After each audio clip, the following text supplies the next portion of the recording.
The 93X Half-Ass Morning Show podcast is sponsored by Standard Heating and Air Conditioning. You can save up to $1,930 on a new furnace and AC combo or boiler. Don't miss this great deal. Go to standardheating.com. The 93X Half-Ass Morning Show. 93.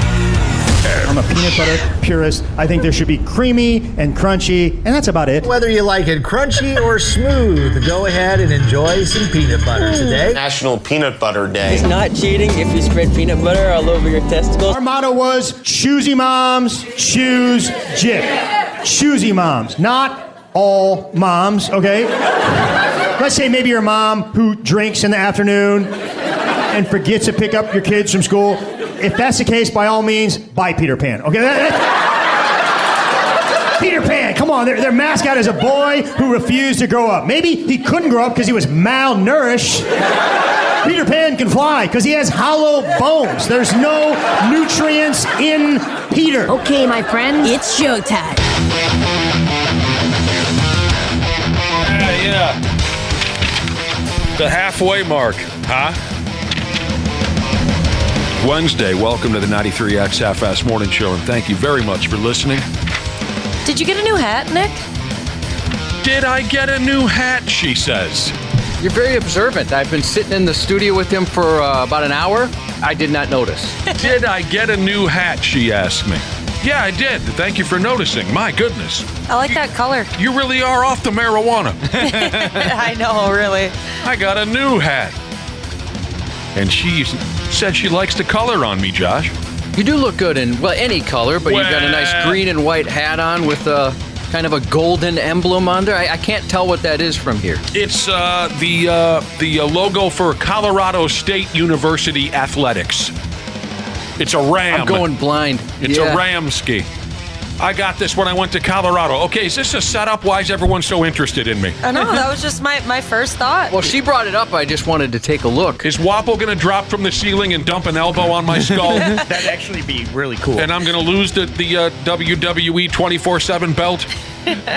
Well, it is kind of noticeable when somebody wears something new around here because we do kind of wear the same clothes and hats pretty much every day. Yeah. We don't really mix it up too much. I got my hair cut on Sunday and no one said anything. You wear a hat every day. Yeah, that's true. Did you get your hair cut? Yeah. Well, thank you, everyone, for noticing my brand new hat. Peanut Butter Day, I believe, was mentioned in our intro. Here's a guy you're looking at right now with the new hat. Has a peanut butter sandwich every day. Me too. Yeah. Every single day. Every day. Might be my favorite food. That's just so easy and delicious each and every time. Peanut butter never disappoints. Classic. Well, I don't know. Peanut butter almost killed Dana once. Yeah, I almost died from peanut butter, so it can disappoint, actually. It really can. You almost died from peanut butter. I don't know this one. A little thing called salmonella. Oh. Got from some peanut butter crackers in college, and it knocked me on my ass to the point where I wasn't getting any better. I could not keep liquids down for 5-6 days.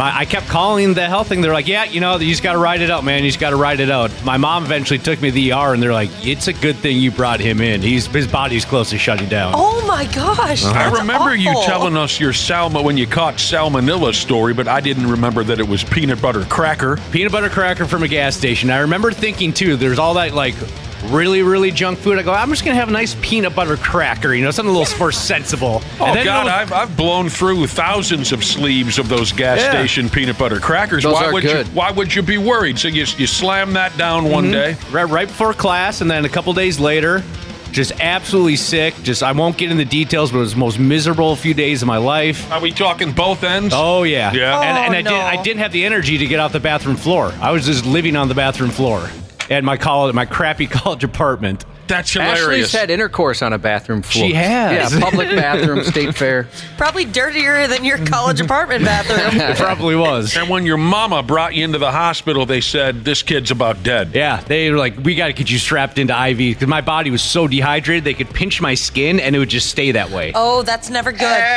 Never good. And you were saying you were calling a number over it? Who were you calling? I was calling the local health clinic at the U of M. It's called Boynton, it's where the kids go when you're sick, and they He just kept saying, yeah, man, you got salmonella. We tested it. We know it stinks. You just got to ride it out. It's really nothing. I'll bet it did stink. Trust me. That bathroom got power washed. I almost just wanted to burn the building down. After you went to see them and they said you caught salmonella, you were calling them on and off saying, hey, is it supposed to be this bad? Yeah. Oh, okay. I would take like a little bit. I would just wet my mouth with water. I couldn't even swallow it. God dang. Oh, my gosh. Yeah, it was, and then here comes Mom saving the day. Mom saved the day. Yep, typical. Like, no, this is not normal. Yeah, those motherly instincts kicked in. They're like, there's something wrong here that he's actually getting worse right now. I mean, I know this is a tough question, but maybe I'm just taking a guess that maybe you learned something along the way since this almost killed you. But how does that happen to a sleeve of peanut butter crackers? Do you have any idea how that works? Just a bad batch of peanut butter at the factory. So yes, that's a common thing. Or not, I shouldn't say common, but when you hear salmonella, oftentimes it seems like it's associated with peanut butter as one of the cause. Oh, really? I didn't know that. Yeah. So I had to spend like 4 hours or so on the phone with the health department detailing everything I'd eaten the days and week leading up to me getting sick. And it was so hard to remember at that point because I'd just gone through hell and back. They eventually traced it back to the peanut butter crackers, and there were other people like me that had the same batch of peanut butter crackers. I think I ended up getting a check in the mail for like $78 or something for my trouble. Bills. After they got sued or anything, they had to pay a settlement. Help us all. Yeah. So you're not the kind of guy that's going to celebrate Peanut Butter Day. I'm still on peanut. I can't quit peanut butter. Okay, so really? So you did go back? Oh yeah, I did go back. Yeah, I'd go back. You didn't hold anything against the peanut butter people. I just kind of figured, what are the odds that it happens once? What are the odds that it happens a second time? Well, I'm sure. I'm still going to dive into some peanut butter. Yeah, I got really sick from one of my favorite fast food places, and it didn't really stop me. Yeah, maybe when you're sick, you're like, I can never eat that again. 48 hours after you're feeling better, like, yeah, I could go for some of that right now. It is pretty good. What is it that made you sick, but you had to go back anyway, Cubby? Yeah, it was just a particular restaurant I went to. Sure. So. Wow. I mean, yeah, I remember you telling that story before. Maybe it didn't occur to me just how drastic it was when you were dying from peanut butter intake. For me, it was food poisoning. So I threw up a couple hundred times, and then I felt fine. Gosh, there's no. Just get it out of your system. Food poisoning. Yeah, it's miserable, but doesn't sound like I had it nearly as bad as you. For me, I've had food poisoning 3 times, all 3 times from vegetables. And I ended up just barfing my brains out. Didn't come out lettuce. The other end. Isn't that funny how that works out? It was lettuce. The first time it was broccoli. The second time it was lettuce. The third time. Yeah, you're 100% right. I've had my moments with food. I've had my moments with my, at times, very delicate digestive system. And I've shared those stories with you on the radio. But I've never been in that food poisoning place. Me neither. Yeah, no, I hope you never do. Yeah, never. Thankfully. I've been in real trouble a time or two, food-related, diet-related, digestive-related, but never in that food poisoning place that I've heard you folks talk about.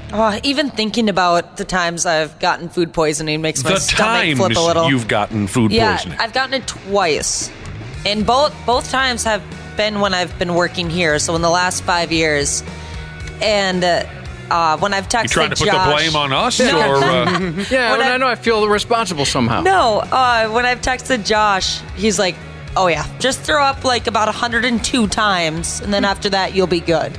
Did you keep like a tally marker? Like, all right, that's 77. Dude, yeah, it gets to a point where you're like, there's no way I can throw up again. There's nothing left inside. That was one of the reasons I knew that I was going to marry my wife, because she laid with me on the bathroom floor as I filled the bathtub every 10 to 15 seconds with vomit. Oh, couldn't even make it to the toilet. It was. She laid there with you? She did, and I was sweating my ass off. Yeah, the sweats. I had my shirt off, guys, in front of a woman. Man, you were sick. She does love you. Yeah, that's really sweet of her. I mean, because you're one of my favorite people in the entire world, Josh, but I'm not going to spoon you while you're pouring sweat and spraying vomit into a bathtub. I wouldn't expect it. As a matter of fact, I'll be honest, there was a part of me that thought, wow, you know what? She's the one. And then there's also a part of me that thought, what the hell's wrong with this lady? Why would she do something like this? Is she into this? I couldn't bring myself to do that for anybody, man. That's sick. Stinking bathtub full of puke. And a sweaty little kid, little cubby, sweating his little seeds off. Well, that's unbelievable, really. Maybe, Wapple, maybe you and I have something, some kind of extra element in our stomachs that, you know, I'm not trying to say we're tougher than the rest of you, but because that's not the case. You don't have to be a tough person or weak person or anything. That has nothing to do with it. I'm just, do you follow what I'm saying? Yeah. Maybe we have some kind of bacteria or something in our stomachs that eliminates the chance for food poisoning. Or maybe it's because I was raised on eating garbage that I built up I don't know. I somehow haven't even had COVID. So are you still in that boat, Wapple?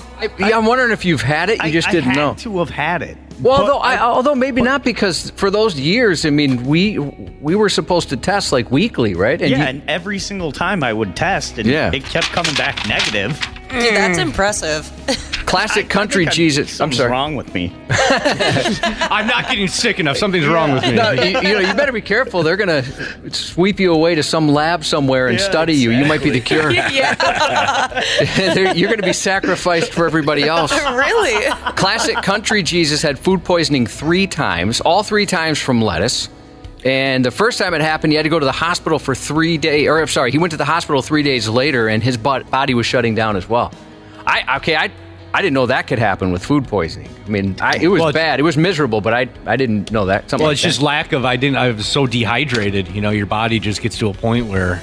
You don't realize how fast your body, I guess, dehydrates itself if you're throwing up for even a day. Mm-hmm. But it happens so fast. Oof, electrical goat farmer Jesus had C. diff, and I know a friend of mine's kids had that, and I know from his stories how bad that is. What is C. diff? Well, I couldn't tell you exactly what it is, but it's like a gut deal, and that's where you've heard of those poop transplants. Oh yeah. And like my friend's kids had it. They were one of the first people to do it. It was like a news story on his family, and I had heard of C. diff. I had no idea how bad it was, and so I feel for you, electrical goat farmer Jesus. That's miserable. We're trading food poisoning stories back and forth here on the Half-Fast Morning Show, just getting the program started.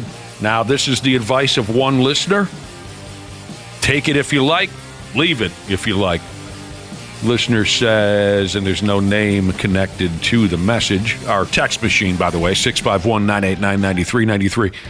Talking about food poisoning, they say, if you drink cherry juice anytime you suspect food-related illness, it will help fight the bacteria. It can save your life. It's tried and true, says this individual. Cherry juice? I don't think I've ever had cherry juice. Me neither, but it sounds good. Sounds delicious. It really isn't that bad. I guzzled cherry juice for days on end in my early days of gout. When I first caught gout when I was in my early 30s, which is a shockingly young age to catch gout, somebody told me that cherry juice could fight the this and the that. So I was just chugging cherry juice like Kurt Angle used to chug 2% milk. I mean, I don't know if it helped at all, but I didn't think it was going to be pleasurable. It wasn't bad. Just 100% straight up cherry juice, no sugar kind of a thing. Yeah. And it was pretty good. What are you going to do? It was worse than... There are worse things, is what I meant to say. There are worse things. When I look up cherry juice, the second thing that comes up is cherry juice for gout, so... Oh, yeah. Well, yeah, a lot of people have tried it, and it works for some. I ate some green, fuzzy beef jerky once, not paying attention. Oh. And then I was like, wow, this is kind of fruity and a little sparkly. Ooh. Why is there a tingle on my tongue as I eat this? And eventually I looked down after half a bag and thought, well, I'm dead. Well, I can't blame you there, Josh, because if I get a bag of beef jerky, I'm not paying any attention. It's going straight in my mouth. Well, it was car jerky, and I found it. It was like if you find $5 in a jacket, next winter or something. I thought, oh my God, I forgot I had this in here. And so I was driving, not looking at the bag of beef jerky, and I assumed my life was over at that point, but it didn't do anything to me. Did you not, like, when you looked at that, did you immediately just want to vomit? Absolutely. Oh, it was disgusting. It looked, I mean, it was like there was moss growing on that stuff. Oh, man. Here's a theory from Brewers and High Life Jesus as to why I have never been lucky enough to get food poisoning. He said, I think your stomach is like mine. Food doesn't stay in there long enough to poison you. Oh, it could be. And you just had your first vegetable like 3 years ago. Yeah, I can be very active in and out the bathroom. So maybe that is. Yeah, me too. Some are saying chewing tobacco has kept me from food poisoning. Everyone's got yeah, it coats your stomach. Everyone's got a theory. You got it enough, yeah. Utah operator Jesus said his food poisoning saved his dad's life. Oh! Went to the hospital for food poisoning and they found kidney cancer. It was a blessing in disguise. Wow. It's crazy how that happens. Yeah, those stories, somebody goes in for something, they break a leg, and then they find something terrible. Yep. Man. Some of you sumbitches are really unlucky. Big D Trucker Jesus gets food poisoning from Fireball every weekend, but he keeps going back. Oh, it's just tempting sometimes. When I turned 21, I got food poisoning from Long Island iced teas, 3-for-1s at Bennigan's. I love the 3-for-1s at Bennigan's. I love that that's what you drink, because I only drink Long Islands if I'm like, all right, I need to get there and I need to get there fast. Well, that I was told, I drank one time before I turned 21, and it was 10 days before.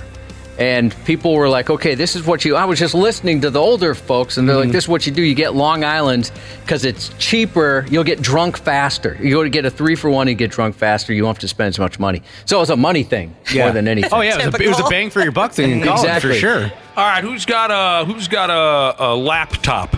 I do. Me. Try looking this up. This was sent in from a listener by the name of Nightblood Jesus. Nightblood. I like that. I know you do. Look up Giardia, unless someone knows what it is. Giardia is how he spelled it. Spelled? Which one is Spelled, it, yeah. Giardia. He had that issue, whatever it is, and we're going to find out. Spent 3 weeks puking his guts out. It's a tiny parasite that causes diarrhea. Oh, parasite! Cha-cha-cha. Mm-hmm. Parasite. Ooh, that is an ugly-looking parasite. Yeah, not that attractive at all. Not that there's good-looking ones. But. It looks to be about the size of a shoe. Was it really that big? When I went in for food poisoning, one of the times I actually went into the hospital because it was that bad, and this is one of the things that they tested for. Oh, really? Yep. Giardia. So, yeah, I don't think you want that. No, sound good. Nobody said that they wanted it. Nightblood Jesus certainly didn't want it. Oh, yeah, that was like a scary little thing. He didn't say it, and it looks large. All right. Oof. Well, maybe we should move on. And move on by congratulating Joe Mauer. It's awesome. That was very cool. On being voted into the Baseball Hall of Fame yesterday. I got to tell you right now, couldn't have happened to a nicer guy. Mm-hmm. We're going to talk all about Joe a little bit later on this morning at 7:30. Brad Ryder's going to join us. We're hoping that Randy Shaver might be well enough to join us, but we don't know. He's been sick the last couple of days. But from the 93X Half-Ass Morning Show to Joe Mauer, we couldn't be more proud. We actually were lucky enough to meet the guy for the first time last week. He came in studio to chat with us. So if this gets to Joe Mauer, just tell him that this particular radio program couldn't be happier for you. It was a blast watching you play ball, and it'll be a blast watching you be inducted this summer in, how do you call that town where they Cooperstown. do the Cooperstown, New York. I think it's New York. Yeah, it feels good to be a Minnesotan for once. Oh, I enjoy being a Minnesotan all the time. I mean, regarding sports. Well, and, it's nice when you have a guy that deserves it for what he's going in for, but also he's easy to cheer for. Such a nice guy. And you always hear, stories come out, more and more stories come out about what a good dude he is. And like Nick said, we got to meet him, and it sure seemed true. Ashley, if you don't like it here, there's the door. All right? Don't let the door hit you in the ass. You spend a couple years in Wisconsin and you've changed. Yeah, she's all hoity on us. Medical Device Jesus wants to know if Joe Mauer would be in the Hall of Fame if he didn't come in studio. That's too tough to say because he was in studio. Too close to call that one. But as we were saying yesterday, this program does seem to propel folks to superstardom. Again, not the five of us. No. Yeah, if you work here, it doesn't. That's not something that happens. But if you become a regular, semi-regular, even a one-time visit, it can benefit your career in a big, big way. It's been proven time and time again. So that's a fair question. Was it medical device Jesus? Yes. But we can't make a final call on that just yet. We got to do the math. I mean, one I just thought of that I don't know if we brought up before, Brock Lesnar. We used to have Brock in here many, many times, and then he became a superstar. Was this when he was in college? Yes. Oh, cool. When he was at the U, we had him in several times. Wow. And then, of course, we helped launch his career in the WWE and the UFC and things like that. And he's still very appreciative, I bet, and still thanks you guys to this day? You know, I think he's just busy. Yeah. Otherwise, a lot of the folks, they just get busy. Sure, it happens. Also, after Maurer was announced, it was official yesterday. He was inducted into the Hall of Fame on the first ballot. Scrolling through social media, reading all the tributes, everybody had such kind things to say. I swear that man must have taken a photo with every single human to ever been to Minnesota. Everybody's got a picture of Joe Maurer, it seemed like. That's awesome. It was incredible. Everyone has a picture with him. Yeah. Oh, that's strange to me because last week was the first time I'd ever seen him in person outside of a baseball game. Same here. Yeah. I thought he was more of a private, don't go anywhere kind of a guy. Like last week, you also said, everyone has a Joe Maurer story. I didn't. I never, ever saw the guy around town. I never did either. I did. I saw him at Carboni's one time in St. Paul, West St. Paul. He was picking up pizza, and he walked out, and someone was like, oh, wow, that's Joe Maurer. And I'm like, cool. That wasn't Joe Maurer. Just kind of let him go, be by himself. That was Matt LeCroy. Similar body types. My favorite run-in with Maurer came, I was a freshman when he was a senior at Cretin-Durham. And, of course, he was already kind of household name, at least in Minnesota-wise sports. He was kind of a god already at that point. And our freshman year basketball schedule came out, and we saw we had a game at Cretin-Durham. And we're all freaking out. We're like, what if we see Maurer? What if Maurer watches our game? And our coach is like, guys, calm. Joe has better things to do than watch a freshman basketball game. True. We get to Cretin-Durham. We're excited to be in the school, and we're looking around, looking for a 6'4" guy. I don't see anything. We go in the gym. We're walking down this hallway, the locker room, and sure enough, there he is. And we're doing the thing like, guys, be cool, Joe, shh, be cool, guys, be cool, shh, be cool. We're walking towards him, and you can just tell like we're giddy. And one of my buddies like, hey, what's up, Joe? Joe's like, hey, guys, how you doing? Hey, good luck today. Take it easy on our Cretin boys, huh? And we're like, oh, my God. We get in the locker room, we're just shoving each other. We talked to Bauer. What the hell was wrong with you guys? Cool. I don't know. We were 14-year-old dorks. Oh, yeah. I would have been geeked out. That is really cool. We just thought it was the coolest thing ever. So then when you worked for the Polads, did you have any run-ins with Joe Maurer? Oh, yeah, lots, all the time. He was always made himself very accessible because we were the Twins radio network. So lots of times he'd come over for interviews, to preview the Caravan, things like that, and during the season. Always a very nice guy. Well, that's great. He is a very nice guy, and this is pretty friggin' cool that it happened, and it happened right away for the guy. It was close, too. It was only like 4 votes. Yeah, the curmudgeon-y old bastards always make themselves known, and, you got to earn it. Let's not put them in right away. These old cigar-smoking 92-year-old sports writers, they're always going to make it tough on the new guys. That's what I attribute that slim margin to, is those fat cats who have been watching baseball since 1931. And they like to think the Baseball Hall of Fame is more about them than it is the actual players. Unfortunately, I think that's true in some cases. So. I haven't had a chance to read the article yet, but I marked it to read later. Busted Coverage had a headline that said, Baseball Hall of Fame voters continue to be the biggest dorks in sports. I'm looking forward to reading that. That's good. But, Joe, you did great. Couldn't be happier. All right, there you go. And that won't be the last time we're talking about Joe, like I said. Yeah, hopefully Randy will join us. Hopefully Randy, certainly Brad Ryder. I'm sure they've got plenty to say about the young man. Fatty Mac Jesus says, now we have to get Bobby Kilty into the Hall of Fame. Bobby Kilty. I remember him very well. Dumbass Wilder Jesus said, I'm surprised didn't call Maurer like Jomo or something. Yeah, usually you've got a nickname or something to throw at someone. Thankfully I wasn't in that phase of my life yet, and hopefully that phase ends soon. Because he reminds us of what you once called Bradley Cooper when you saw him, actor Bradley Cooper, you said. I was at a Broadway show seeing Springsteen, and Bradley Cooper walked in, and he's walking past me, and I said, "What's up, Coops?" Oh my God. God dang. You get out of sorts when famous people are in your presence. Well, it was just so unexpected, all of a sudden I see this, I'm like, oh my God, that's Bradley Cooper. He's walking right towards me, and I dropped a "What's up, Coops" on him. I don't think I've ever heard him be referred to as Coops, or if I've ever referred to him as Coops. It's just what came out of my mouth. That's what came out. I would have thrown up, so I get it. He's impossibly good looking in real life, actually. I bet. Overrated. He seems like a good guy. All right, it's about that time to take a little break-ski real quick. Before we take that break, we were talking back and forth about food poisoning, awful stomach viruses and whatnot. A lot of you have suffered. And we mentioned a parasitic issue called Giardia, right? It was a parasite that gets into your stomach. Is that what we found out? Mm-hmm. Yep. Listen to this text message from All Beans No Peen Jesus. He knows a thing about Giardia. He said the nickname for that virus is beaver fever.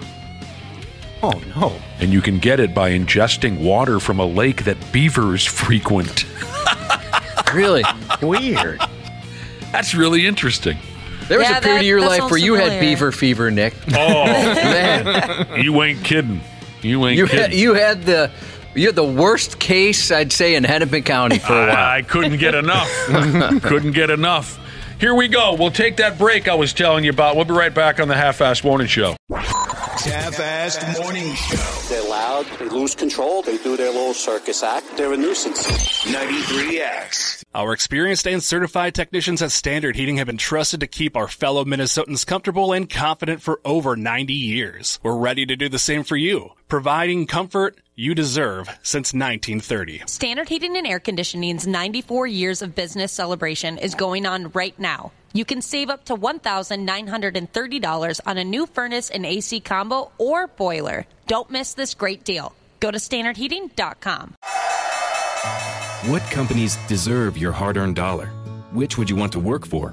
How can you know if they share your values? Just ask us. Just Capital is a nonprofit that tracks who really means business in supporting workers, customers, communities, the environment, and shareholders. We measure progress, track success, and help them be better. When you see the Just Capital seal, you know what's real, because just business is better business. Visit justcapital.com to learn who makes your dollar count. Stupid news on the Half-Assed Morning Show. There you go. Yeah, I suppose just about every damn workplace on God's green earth has had a problem or two with employees who steal from each other. We have. Plenty of things, big and small, have been snatched up out of this building. Now that no one works here, it doesn't happen. Or at least I haven't heard of it happening. It was almost a daily occurrence around here. It was crazy. Yeah, it doesn't happen much anymore just because there's only about 7-8 of us in the whole building. Food is a common one, a common problem. One of your derelict coworkers steals your lunch out the fridge or something like that. Total dick move. For starters, here in today's Stupid News Report, I got a guy who got revenge on a coworker who kept stealing his lunch. He told the Reddit dorks all about it. And everyone's swinging from his jock now on that Reddit setup. Says here, multiple times a week, this poor bastard had his lunch stolen out the company refrigerator.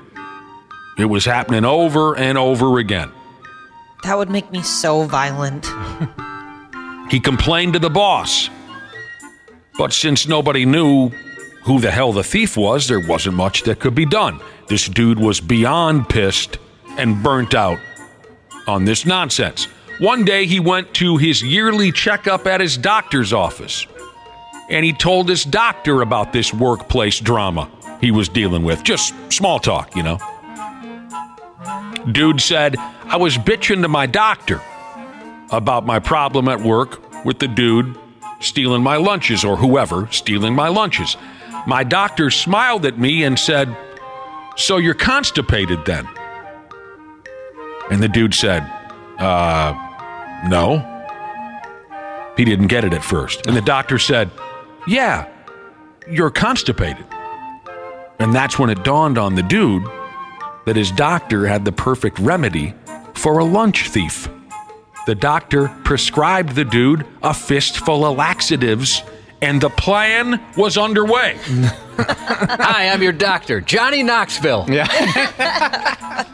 What a cool doctor. So soon after that, the dude put the laxatives in his lunchtime sandwich and waited patiently for the thief to steal the damn thing. He also went on over to the Human Resources Department and told them, "My lunch has been stolen, and so has my medication." He told them that he had some digestive problems and his doctor had prescribed a powerful laxative to mix in with his lunch. And I guess the HR department jumped on this one fast because stealing prescribed medication is illegal. The HR folks called the cops into the mix. Whoa. Because of the stolen medication. I'm not sure how, but they caught the lunch thief. Maybe they found him in the bathroom spraying diarrhea on the walls. I don't know, but they caught him. The lunch thief tried to make a weak argument that the other guy should be arrested for, quote, poisoning his food. His Bro, food. It wasn't your food to begin with. Yeah, there's a simple solution here. Don't take other people's food. I can't imagine doing something like that. Which part? And taking somebody's food. Yeah, me neither. I don't know.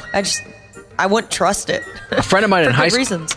high school had this same issue. Somebody was stealing his lunch out of his locker every day. We weren't allowed to lock our lockers. Were you guys? Oh, yeah. You could lock them? 100%. Yeah. I mean, the lock was on the locker. Oh, it was? Attached to it. Yeah. Why weren't you allowed to lock your locker? I guess just so if there was any suspicion, they could get in there. So I'm not sure. We couldn't have locks on them.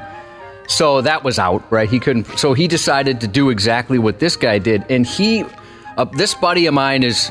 I've mentioned him before, Mucho Grande. He was given that nickname by a lady who gave him a happy ending at a massage parlor. Oh! True story. He was so good at using all of his talents for evil, and he's such a talented guy. So he went through all the trouble of taking X-Lax and using, I don't know, he heated it up in a way that he formed it exactly like a Hershey's bar and wrapped it up perfectly. Wow. Right? And then he put a little smear of dog poop on his sandwich.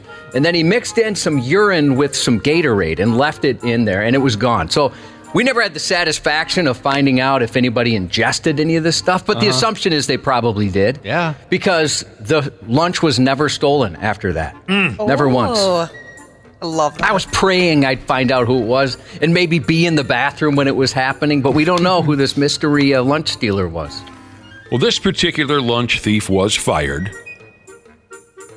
And the dude who suffered for so long having his lunches stolen at work says he has no idea whatever happened to the lunch thief prick after they took him away. But I like that twist when the guy gets caught. Well, shouldn't he be arrested for poisoning my food? That I stole. We've told this story before, but the same thing used to happen here. And it was bad enough that the biggest boss got involved and said that she put a bait lunch in there and she tainted it in some way. Yeah. I don't know if she ever was it Ipecac? Maybe she didn't say. I don't know. She farted on it or something. I don't know. She did something. So there's a lunch in there. That's the biggest boss in the building. I don't even think this is legal. I don't know. Yeah, this is something that these days, if corporate headquarters heard about it, there would be trouble. But she admitted, the big boss admitted, I tainted a lunch. That's badass. And we'll find out which one of you is stealing lunches by whoever gets sick first. Italian firefighter Jesus said to stay on the theme with food poisoning and colleagues stealing lunches. He was a victim of numerous missing lunch items many years ago, so he used laxatives, burn your bunghole peppers, and wasabi peas in his lunch. Took 2 days of those lunches for the thievery to stop. Man. 2 days. But the part where the dude who's obviously in the wrong tries to get someone else in trouble, well, he poisoned my food. It reminds me of one of my favorite stories about a friend of mine. He's walking to his neighborhood bar, and as he's walking up into the parking lot of the bar, he sees a guy tuning up his girlfriend. Oh. Punching this lady in the head. You stupid bitch. That whole routine.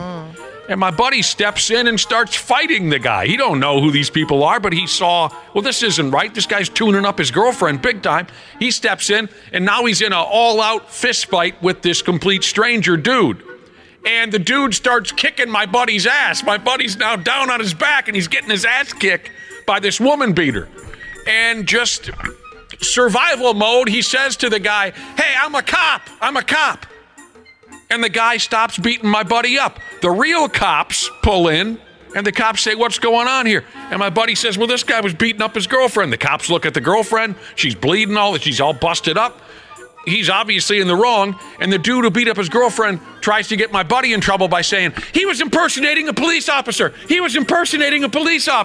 Nice try, buddy. And the cop looks at the woman beater and says, my buddy explained, I said I was a cop just because the guy was beating my ass. I was trying to get, save myself. And the cop says to the woman beater, hey, it worked, didn't it? Yeah. I love that. Big bearded Jared said that he stuffed combos with cheese mixed with X-Lax and found out that 2 people that were stealing his lunches. Oh, 2 people. It was a team effort. Well, you'd have to have 2. We've all met big bearded Jared. There's no way I would mess with that guy. Can you imagine getting on his bad side? No way.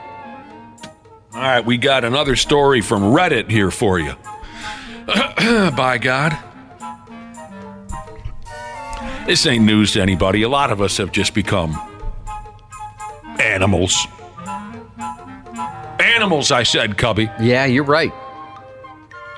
And yes, again, an airplane ride was the setting for this latest person to show just how pathetic they can be. Here's the deal. A big, fat fart. Loud as hell. Get real quick. Not nearly as funny as that one. A big fart, real loud, followed by an argument about the fart, forced the airplane staff to throw a guy off the airplane, and he had to find another way home. This first grade level behavior happened on what they call here an American Airlines flight from Phoenix, Arizona to Austin, Texas last week. Again, someone told the story on Reddit. Here's the way they spun it. They said the airplane was still at the gate. They're getting ready to roll on out of there. And they heard a fellow passenger say, "You thought that was rude? Well, how about this?" And then a large fart sound damn near ruptured the fuselage of the airplane. Get real quick.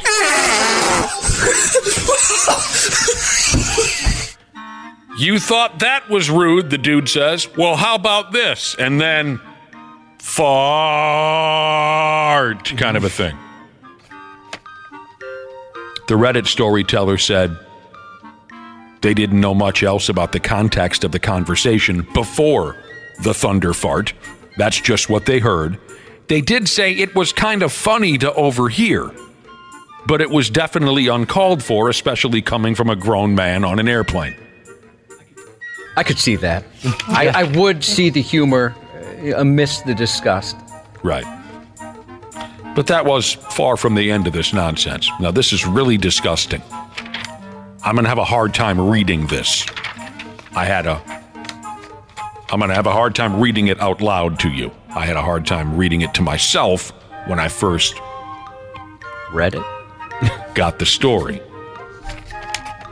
Apparently, the dude who had just dumped 120 decibels of ass on the rest of the airplane, he said, "Yeah, everybody, let's eat the smelliest food possible all at the same time." That's gross. It is gross.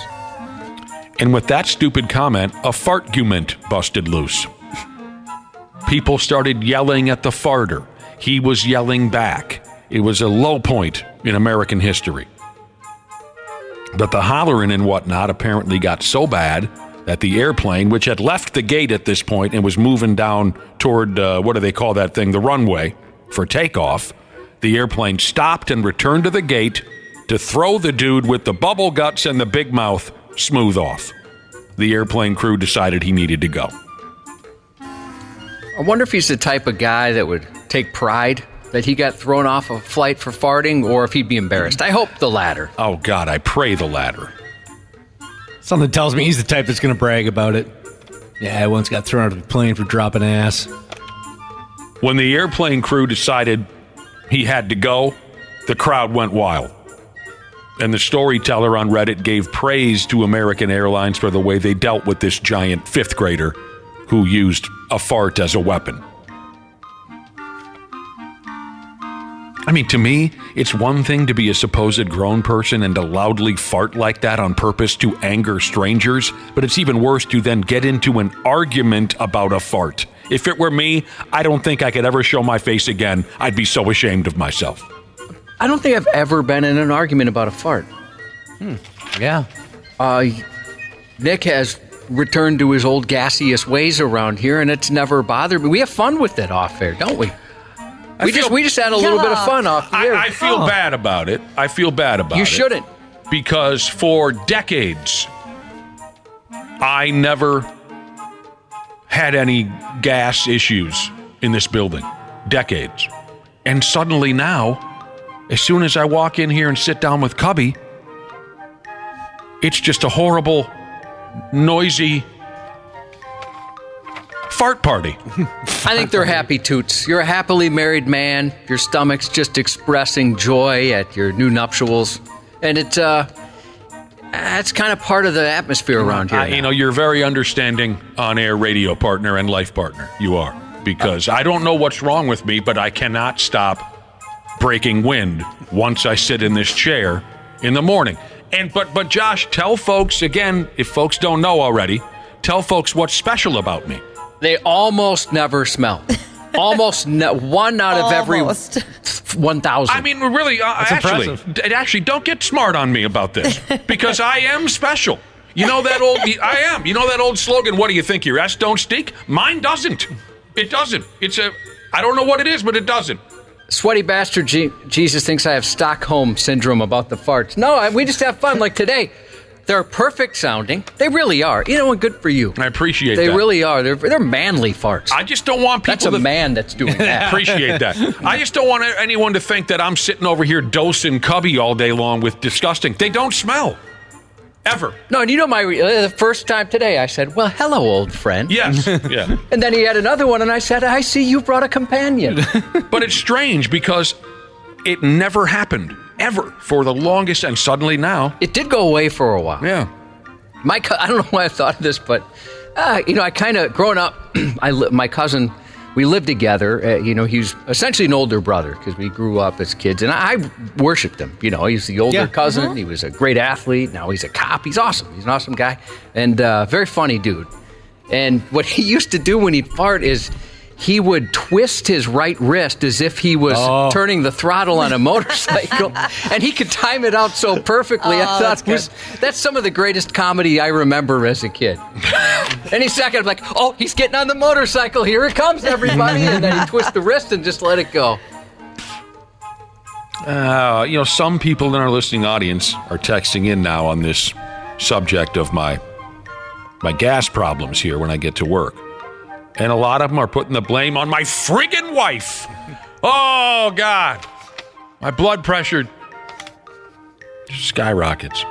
By the way, back to airplane farts. There was a similar incident. I guess you could call it a similar incident. Hell, 20 years ago on a plane ride, a passenger reportedly lit matches mid-flight to mask a fart. And that caused the pilots to make an emergency landing. And after the crop dust had settled, the passenger was banned for life So just because the guy lit some matches, they had to make an emergency landing? There's some more information here that is missing, but dude was the old school bit, lighting matches to try to mask the smell. Oh, you were just saying. Does that work? I've never experienced that. I've never done it. I've never been around anybody that's done it. Yeah, it does. When we were kids, my dad used to always light matches when there was a problem in the room. I love the smell of matches. Oh, So do yeah. I. Yeah, I like Such it too. a comforting smell. It's delicious. You were just saying, Josh, you don't think you've ever been in an argument about a fart. I don't think so. Well, and this was on an airplane also. I've told you this before. Me and 3-4 buddies were on our way home from Milwaukee, and we're sitting on the airplane. You know, that gimmick where you sit there forever before you take off. We're sitting there, and somebody unleashed the fury. It was silent but deadly. And we were all hungover. I'm tired. I just want to get off this stupid airplane and go home. You know, it'd been a long weekend. And suddenly now we're sitting in someone's filth. Absolutely disgusting. And I flipped out. I said, in front of all these strangers on an airplane. I said, are you kidding me? Which pig just crapped their pants while we're stuck on this stupid friggin' airplane? Thanks a lot, dickhead. You friggin' idiot. I mean, I unloaded on everyone on the airplane. Yeah? And one of my buddies traveling with me nudges me and goes, yeah, that was me. People are texting in and they're noting that the healthier they eat, the worse it gets.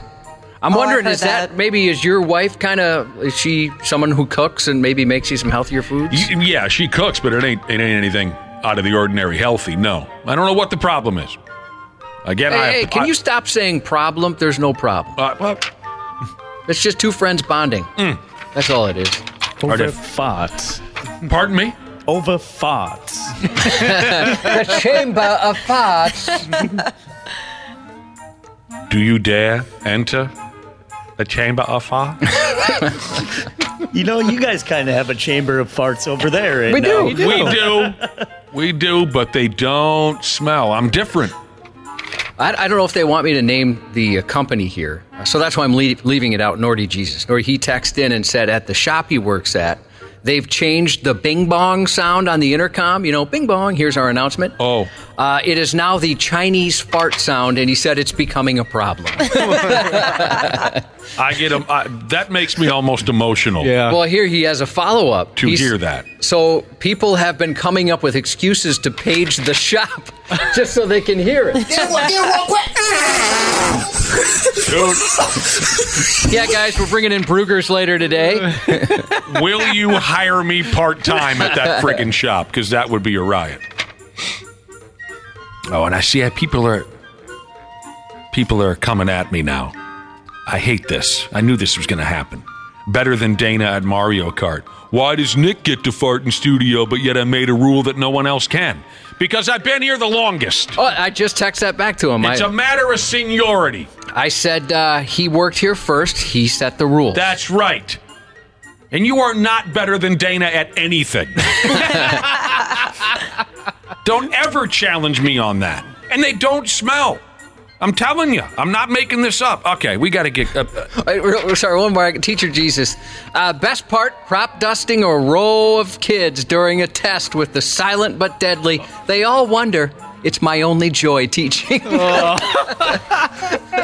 Just get to sit back at your desk and just watch it explode. That's so gross. All right, if you think we're moving on to a better, less disgusting subject, not yet. You haven't listened before. Yeah, we got a ways to go yet. Now I'm wondering how many times my teachers farted in class in front of us. All the time. Blamed it on students. I have a friend who always wanted to be the first to fart in someone's new car. That was his quirk? That was the goal. Yeah. Here's a quick one for the plumbers in our damn listening audience. Word up. For those about to wrestle turds for a living, we salute you. Plumbers in stupid Britain filled out a survey talking about the most unusual items that they've had to pull on up out of a pipe.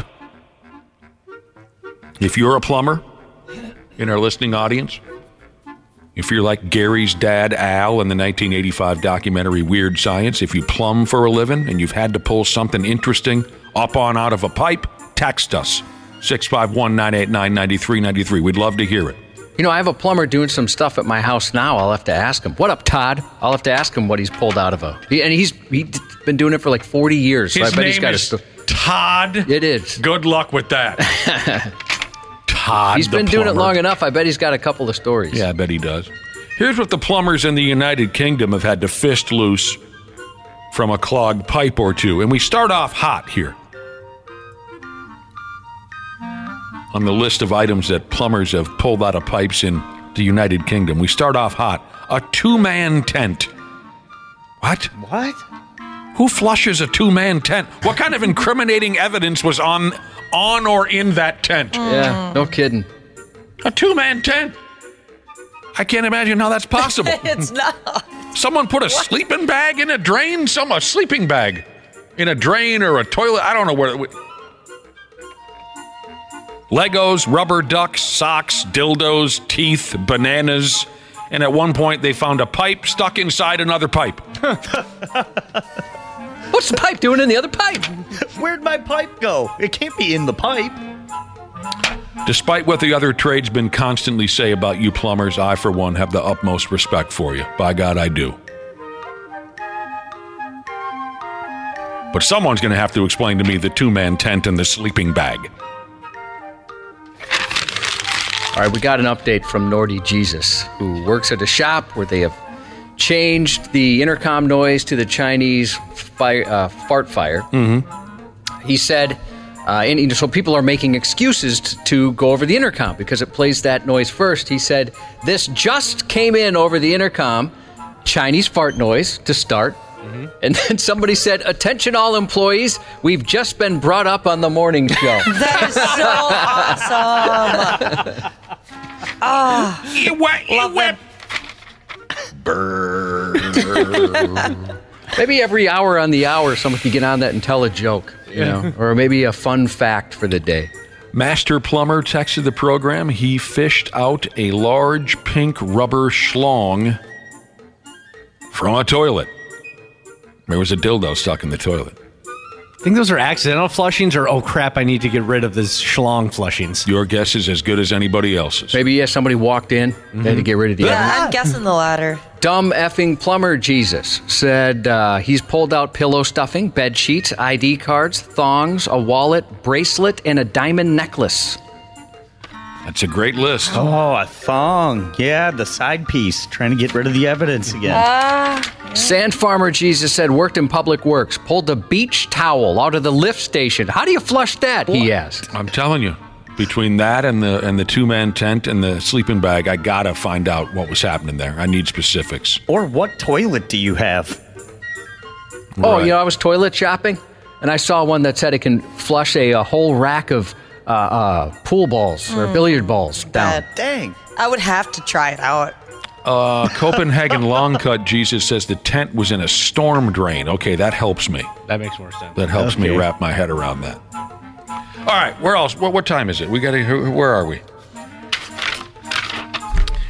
Everybody's got something they're good at. If you're the type who gets down on yourself because you don't think there's anything special about you, take a good hard look at yourself. I bet you can find something. Like this here gal out in California. Lady in California just broke the record for longest arm hair on a woman's. Longest arm hair. It's impressive. She goes by the name of Macy Davis Sutherland. And she's not covered in hair everywheres. The example they use here in the story is she doesn't have a full-on Robin Williams-style sleeve of hair on her arms. It's just one hair on her right arm that refuses to stop growing. And last month, it measured in at 7.24 inches long. Whoa. I didn't look at a picture. Did you look at a picture, Josh? Of the hair? Yes. Yes, I saw the hair and the woman. Was it something? Both beautiful. Ooh. It's up on 93x.com. Oh, is it? Okay, I got to swing by there when I'm done farting. Ugh. What? She discovered it 12 years ago when she was a junior in high school. She's in her late 20s now. She says the hair has accidentally been plucked a few times, so she really had to keep an eye on it in order to break the record. Well, she is a nice-looking lady. Yeah, very pretty. And you see how long that hair is? It's insane. That is effing crazy. Whoa. I dated a girl whose younger brother, he was going for, his goal was to get in the record book for the longest nipple hair. And he did have a very long nipple hair. And he liked to show people. And one time, they're having a little pool party. And he's like, hey, take a look at this nipple hair. And he pulls it out to show the full length, and then he ended up plucking it out of his chest. No. He teared up. I'm not joking. It wasn't from the pain of the nipple. It was because he thought all this time wasted. Oh, my God. He's been grooming this thing dramatic. and showing people, and everyone was cheering for him.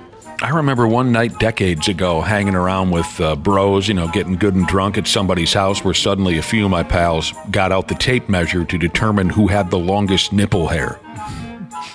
Bunch of shirtless redneck kids drinking and carrying on. Next thing you know, we were in a nipple hair contest. Anything impressive? Did anybody have a real keeper? Yeah, very vague memories of that night, but I remember it came down to a couple of my pals. It was pretty impressive. So back to this gal. She's got the record for longest arm hair on a woman, 7 2/4 inches long. And when you showed me the picture, Josh, it looks much larger than that. I totally agree.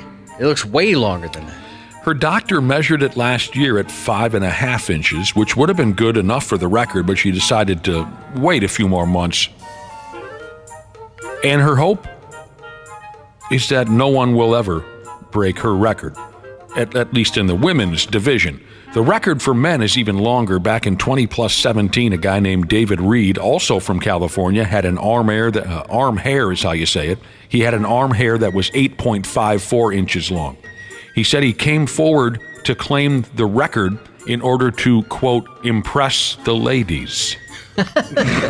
Oh, yeah, that does it. Oh, yeah. But this Macy gal, the lady with the record, the longest arm hair, she plans to continue to let it grow and hopes to eventually beat David's overall record. And she says she likes to embrace being different. Why not? That's wonderful. Cute gal. Long hair. Manufacturing equipment maintenance technician Jesus wishes he had the same problem with his penis, where it would just keep growing and growing. Get bigger and bigger, setting records. Me too, bro. All right, real quick, before we go. What the hell is this? Boy, they really don't like fun in Oklahoma. Here's what it says here in front of me. An anti-porn bill in Oklahoma is so extreme that it could make sexting outside of marriage a crime. Come on, what are you going to do, arrest me for being awesome? What a bunch of uptight clowns. Sexting outside of a marriage would be a crime. There's some verbiage in here about, I don't know, fines of around $10,000 for sexting. This story is insanely long and boring. It's hilarious to think that sexting your side piece could possibly be considered a crime. Effing relax, will you? Yeah, that's awful weird, man. Get your head out of here. A couple adults who are dating and the sexting would get you in trouble. Mm-hmm. So instead of getting into the boring and ridiculous details of this story, just for fun, I've gone ahead and highlighted all the sexual terms that were used in this story, discussing porn and sexting and how inappropriate and this and that. So I'm going to read them here for you, and everyone can pick a favorite or whatever you want to do. I've highlighted all the sexual terms that were used in the story, kind of like Ned Braden's wife Lily, who used to take his books and underline the F scenes for him to keep him occupied on long road trips with the Charleston Chiefs back in their Federal League championship season of 1977. So here you go. These are all the terms used in this story about making sexting a crime. I got to take a deep breath on this one. Sex, nudity, partial nudity, sexual fetish, sexual intercourse, oral sex, anal sex, masturbation, genitals, buttocks, breast, sexual stimulation, physical restraint, binding, sadomasochism. Do you have a favorite yet? I like sadomasochism. Okay. You can isolate that, by the way. The word buttocks always makes me laugh. Solo porn, erotic drawings, strip clubs, burlesque, drag, Whoa. domination, and we close out pretty strong here. Pornhub, X videos, OnlyFans, butt cheek, butt selfie. The butt cheek. Thank you. One butt cheek. You mentioned Oklahoma City. They're looking at putting the tallest building in America. I mean, that's where you'd picture them to put it, correct? Oh, yeah, Oklahoma. Right there The in tallest Oklahoma. building in America. I'll be dipped. Sports on the 93X Half-Assed Morning Show. Carlisle went out to call a timeout, and they didn't get it, so he went out all the way on the floor, which now becomes a technical. I don't know if you guys just saw that, but Caldwell Pope and Murray Rochambeauing for who shoots the technical. It went 2 times. Rock, paper, scissors? Rock, paper, scissors, and Caldwell Pope won it. I love that. Poor, predictable Bart always takes rock. Good old rock. Nothing beats that. Rock. Paper. Don't scissor me, Daddy! Is that what some people call rock, paper, scissors? They call it Rochambeauing? Mm-hmm. I've heard the term, but I always thought that was maybe from South Park, where you kick each other in the nuts. That's always what I thought, too. Until I've never someone heard that before. submits. It's exactly where I would have went with it, Josh. After the announcer said it, I Googled it, and it is rock, paper, scissors. Yeah, Rochambeau. I've heard people use it all the time. I've only heard it from South Park. Couple of players for the Denver Nuggets, I believe, right, Josh? Yes. Denver Nuggets last night, they were trying to decide who was going to shoot a technical free throw, and they, right there on the court, they played rock, paper, scissors to decide, and everyone thought it was adorable. It's pretty funny. All right, real quick, we got to get moving on. But I wanted to continue on just real quick with this toilet conversation. We had a story in the stupid news where plumbers were talking about the insane things that they found clogging drains, clogging toilets, this and that. I asked the plumbers in our listening audience if they've ever found something interesting to let us know. Not all of our responses were folks who plumb for a living.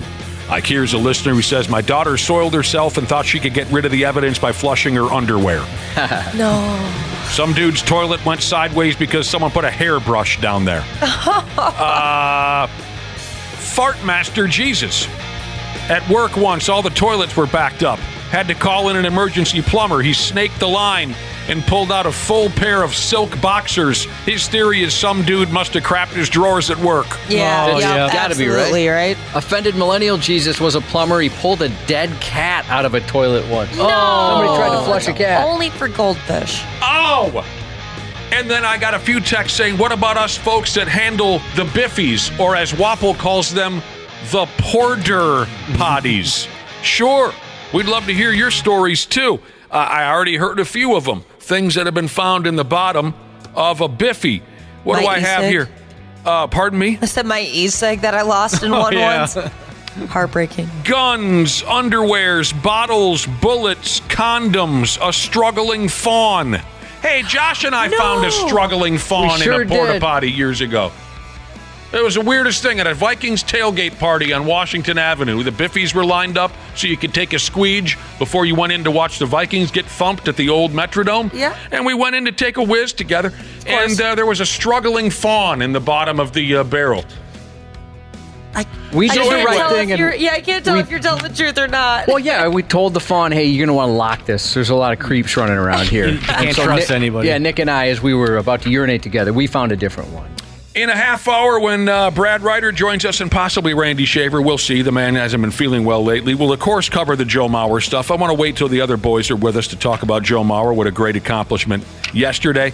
Now, all of a sudden, the Wild are winning their games. They won last night 5-2 over, 5-3 over the Washington Capitals. My Golden Gopher men's basketball club came very close to beating those bastards from Wisconsin, but they didn't get it done. We'll get into that. And the Wolves, I need a night off from my rage, from basketball rage. What day is it today? Wednesday? Yeah. Monday night, I got basketball rage from the Timberwolves. Last night, college basketball rage from the Golden Gophers. The Wolves play tonight at Washington, 6 o'clock on Bally Sports North. I hope they can change that routine for me. We'll have the boys join us in a half hour, but stick around for Josh's news report. X Half-Assed Morning Show. They're loud, they lose control, they do their little circus act, they're a nuisance. 93X. Our experienced and certified technicians at Standard Heating have been trusted to keep our fellow Minnesotans comfortable and confident for over 90 years. We're ready to do the same for you, providing comfort you deserve since 1930. Standard Heating and Air Conditioning's 94 years of business celebration is going on right now. You can save up to $1,930 on a new furnace and AC combo or boiler. Don't miss this great deal. Go to standardheating.com. The Rolling Stone Music Now podcast gets inside the biggest stories with Rolling Stone senior writer Brian Hyatt, joined by Bob Harvia from 60 Songs to explain the 90s. There's no freedom rock yet of the 90s. It's coming, though. From 2010 to 2019, and the top 10 is Nirvana, Alice in Chains, Pearl Jam. So the freedom rock of the 90s is the grunge Mount Rushmore. Rolling Stone Music Now, wherever you listen. Half-Assed Morning Show. 93X. Basically selling millions of dollars worth of cryptocurrency that is deemed worthless by the state. Now, the reason that they're saying that it's worthless is because there is no exit for people who have bought. We launched an exchange. The exchange technology failed. Things went downhill. From that point forward, we've just been waiting on the Lord, literally for a miracle. Well, this one's different. Waiting on the Lord. Waiting on the Lord, yeah. A pastor in Colorado. A pastor in Colorado stands accused of bilking his flock out of millions of dollars in a cryptocurrency scheme to fund a lavish lifestyle. And in a video to his followers, he admitted it, but he threw God under the bus. Prosecutors say the pastor and his wife raised more than $3 million from about 300 followers, rich followers apparently, who followed his advice to invest in something called index coin. He told investors God promised him they'd all be wealthy. Here we go. But he now acknowledges the crypto exchange failed and God failed them. I just want to come out and say those charges are true, he said, but the Lord told us to, he claimed. There's been $1.3 million that's been taken out of, I think it was a total of $3.4 million. But out of that $1.3, $500,000 went to the IRS and a few $100,000 went to a home remodel that the Lord told us to do. Yeah, God told him. Yeah. Here's the really sad need part. A new kitchen. The really sad part is he's still got people buying everything that's coming out of his yap. Probably. Mm-hmm. He is a charismatic guy. I watched his video, and I got to say, did I donate some money? I did. Oh. Was it foolish? Probably. Handsome, too. Very handsome. That helps. In addition to the home remodel, the couple also allegedly spent money on a Range Rover, luxury handbags, jewelry, an au pair, and pricey trips because God told them to. I said, Lord, you told me to do this. Now there's people involved in this. What do you want me to do? And the Lord said, I want you to build this the way that it should be done. Okay, please stop with this guy or I'm going to become uncontrollable. The Colorado Securities Commissioner has a different take, saying the pastor took advantage of the trust and faith of his own Christian community and God had nothing to do with it. They said that he peddled outlandish promises of wealth to them when he sold them essentially worthless cryptocurrencies. The agency said the couple had no crypto experience and continued pitching the coin even after a third-party auditor described it as fundamentally garbage. The pastor had more to share. Either I misheard God, and every one of you who prayed and came in, you as well, the pastor said in his video, or two, God is still not done with this project, he said. The couple were charged with violating anti-fraud provisions under the Colorado Securities Act. God, that stuff drives me nuts. Really, I talked to God, and I said this, and he said this back to me. And then I said this, and then he said this. Oh, will you please save it? It seems weird that I spent all your money on myself and my wife, but God did tell me. You understand. God said, you get it. Who buys this nonsense? A former police chief for the city of Alexandria from November 2006 to September 2020 was sentenced after an investigation uncovered a series of unaccounted-for purchases during his time with the city. Officials say he abused his position as police chief to make unauthorized purchases with a city-issued credit card. 4 weeks after his retirement, city officials reached out to the Minnesota Bureau of Criminal Apprehension when they became aware of unaccounted-for purchases. During a year-long investigation by the Minnesota Bureau of Criminal Apprehension, agents discovered that between December 16, 2014 and July 7, 2020, The former chief used his city credit card to purchase computers, cell phones, televisions, security cameras, lawn care items, and other merchandise not in use by the department. Lawn care items. Yeah. This is all stuff I'd be interested in. Every single one of those would be sweet. In total, prosecutors said the items allegedly purchased during that period totaled nearly $66,000. The city announced yesterday he was sentenced to 120 jails with 116 days stayed for a year under specific conditions. Crooked sumbitches, man. They're everywhere. 2 years ago, Muhammad Worku allegedly walked into a bank, handed over a note that said, "Give me the money, please, thank you," and then walked out with cash. At least he's got some manners. Please and thank you. That's nice to see. Which got him out of a lot of trouble, Ashley. He was arrested and charged, but Friday, a federal jury acquitted him of bank robbery, apparently agreeing with his defense that whatever he did, it wasn't threatening enough to meet the legal standard for bank robbery. What? Oh my God. Come on. I know, that seemed pretty clear to me, but he's polite about it. This guy must be just as charismatic as the day is long to be, gaining that kind of sympathy. Yeah, so on Friday, they said, hey, this guy's not a bank robbery. Then on Monday, things changed. He allegedly walked into another bank, handed over a note that said, "Please give me the money, I'll pay it back soon." And again, he walked out with cash. It was just 3 days after his release from custody, and Worku was once again arrested and charged. Now he's back in custody.